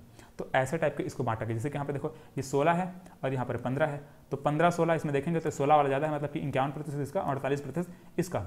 अब कुल मिला देंगे, दोनों को अगर जोड़ देंगे, इसको और इसको अगर जोड़ेंगे तो इतना आएगा। ठीक है, इसी प्रकार से इसको और इसको अगर आप लोग जोड़ेंगे तो इतना आएगा। ठीक है, तो ऐसा टाइप का ये है, दोनों को ध्यान में रखेंगे। अब देखो यहाँ पर जो प्रश्न पूछा गया है ना सीजीपीएससी प्री 2022 में, वो प्रश्न कैसे पूछा गया है। प्रश्न ये पूछा गया था कि ये जो कुल राजस्व है, मतलब कि कुल कर राजस्व है, कुल कर राजस्व जो है वो राजस्व प्राप्ति का कितना प्रतिशत है।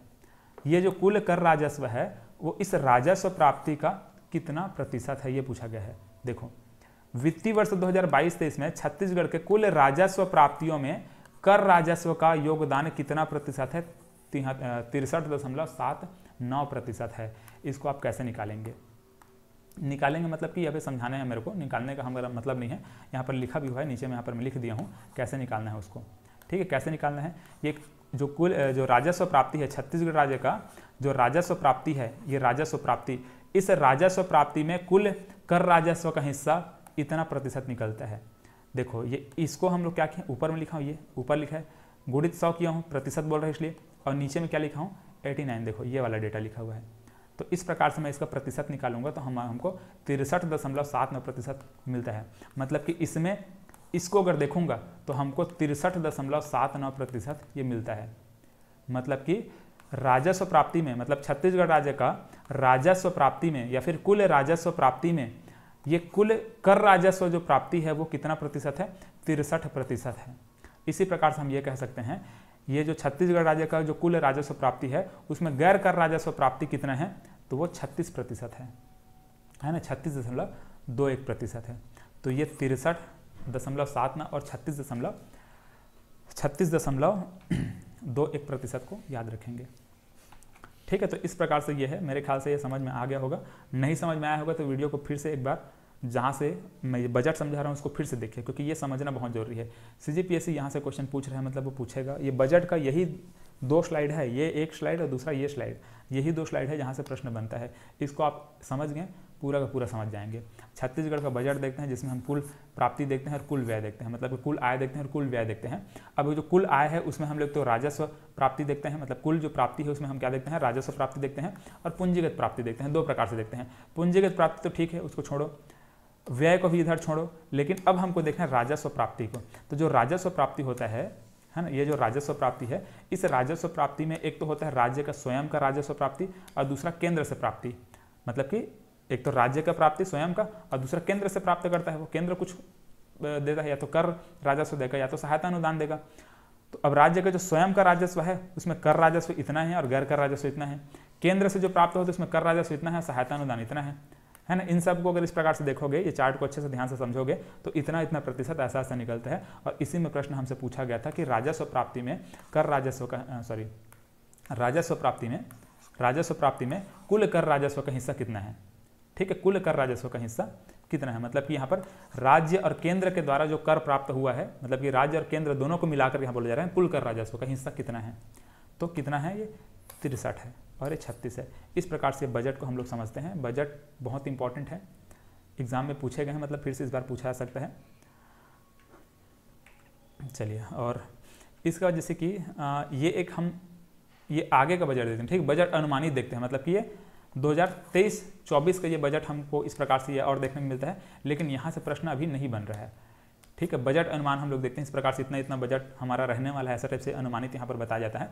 तो ये आगे का डेटा है, मतलब 23-24 का डेटा, ये हमारे एग्जाम में अभी नहीं पूछा जा रहा है, तो आपको पिछला वाला ये वाला ही आपको दिमाग में रखना है, ठीक है। ये वाला, ये जो भी हम समझें इसको। चलो अब यहाँ पर देखो 2-3 इंपॉर्टेंट फैक्ट इसको पढ़ लेंगे। देश में मातृ मृत्यु दर 97 प्रति लाख प्रति वर्ष है, ठीक है। देश में जो मातृ मृत्यु दर है वो 97 प्रति लाख प्रति वर्ष है। प्रति वर्ष 1 लाख में 97 माताओं की मृत्यु होती है, ऐसे टाइप के हैं, ठीक है। 97 प्रति लाख, 1 लाख में 97, और वो भी प्रति वर्ष, ऐसा, ठीक है। छत्तीसगढ़ में मातृ मृत्यु दर की बात किया जाए तो 137 प्रति लाख प्रति वर्ष है। प्रति लाख प्रति वर्ष कितना? 137। इसी प्रकार से देश में शिशु मृत्यु दर पूछा जाएगा तो 38 प्रति हजार प्रति वर्ष, ठीक है। प्रति हजार में निकलता है, प्रति हजार प्रति वर्ष 38। और भारत मतलब देश में, अच्छा यहाँ पर दोनों फिर से रिपीट हो गए, छत्तीसगढ़ में होना चाहिए, ठीक है। छत्तीसगढ़ में शिशु मृत्यु दर 28 प्रति हजार प्रति वर्ष, ऐसा रहेगा ये, ठीक है। तो इस प्रकार से ये अन्य महत्वपूर्ण तथ्य में इन दो तीन चीज़ों को देखा हम लोगों ने। अब इसके बाद और कुछ वो कोई काम तो नहीं है। चलिए, इस प्रकार से हम लोगों ने छत्तीसगढ़ के आर्थिक सर्वेक्षण को भी, बजट को भी कंप्लीट कर लिया। इससे रिलेटेड और कुछ अगर टॉपिक बचा हुआ है वो सबको मैं, जो भी टेस्ट वगैरह रहेगा उसमें क्वेश्चन डाल दूंगा, वहाँ पर आप लोग समझ जाएंगे, या फिर एक आध वीडियो में कभी मैं डिस्कस कर दूंगा, ठीक है। आगे पीछे और जो भी वीडियो बनेंगे उस सब में, लेकिन लगभग जितने भी आर्थिक सर्वेक्षण बजट क्वेश्चन बन सकते हैं, जितने भी कॉन्सेप्ट है, सबको मैंने आपको समझा दिया यहाँ पर, ठीक है। चलिए, यहाँ पर टेस्ट सीरीज़ के बारे में फिर से बात कर लेते हैं। CGPSC प्री का जो मेगा टेस्ट है वो मैं, मतलब हम लोग 15 तारीख से स्टार्ट करने जा रहे हैं, 15 जनवरी से 8 फरवरी तक चलेगा। 6 टेस्ट टोटल इसमें रहेंगे। प्रश्नों की संख्या वगैरह मैं समझा चुका हूँ। रजिस्ट्रेशन के लिए व्हाट्सअप नंबर इसमें मैसेज करके या फिर व्हाट्सअप करके आप लोग जो भी है रजिस्ट्रेशन करा सकते हैं, या फिर हमारा एप्लीकेशन भी आप लोग डाउनलोड कर सकते हैं। वीडियो के डिस्क्रिप्शन में चेक करिए, एंड्रॉइड ऐप नया वाला, क्योंकि पुराना वाला एप्लीकेशन हमारा हट चुका था, प्ले स्टोर से डिलीट हो चुका था, लेकिन अब नया एप्लीकेशन बन चुका है। तो इस एप्लीकेशन का जो लिंक है वो इस वीडियो के डिस्क्रिप्शन में मैं डाल दिया हूँ। गूगल में सर्च करेंगे या फिर प्ले स्टोर में सर्च करेंगे तो नहीं मिलेगा, आपको इस वीडियो के डिस्क्रिप्शन में ही ऐप का लिंक मिलेगा। वहाँ से आपको क्या करना है, ऐप डाउनलोड करना है, और ऐप डाउनलोड करके टेस्ट सीरीज ज्वाइन कर लेना है। इस वीडियो वगैरह का जो भी PDF वगैरह भी रहेगा, सबको मैं ऐप में धीरे धीरे डालते जाऊँगा। जो भी कंटेंट है हमारा ऐप में मिलेगा। अभी तक व्हाट्सअप में आपको मिल रहा था, लेकिन अब सीधा ऐप में आपको जो भी कंटेंट हो मिलते जाएगा। चलिए, आज के क्लास में बस इतना ही, मिलते हैं अगली क्लास में। धन्यवाद।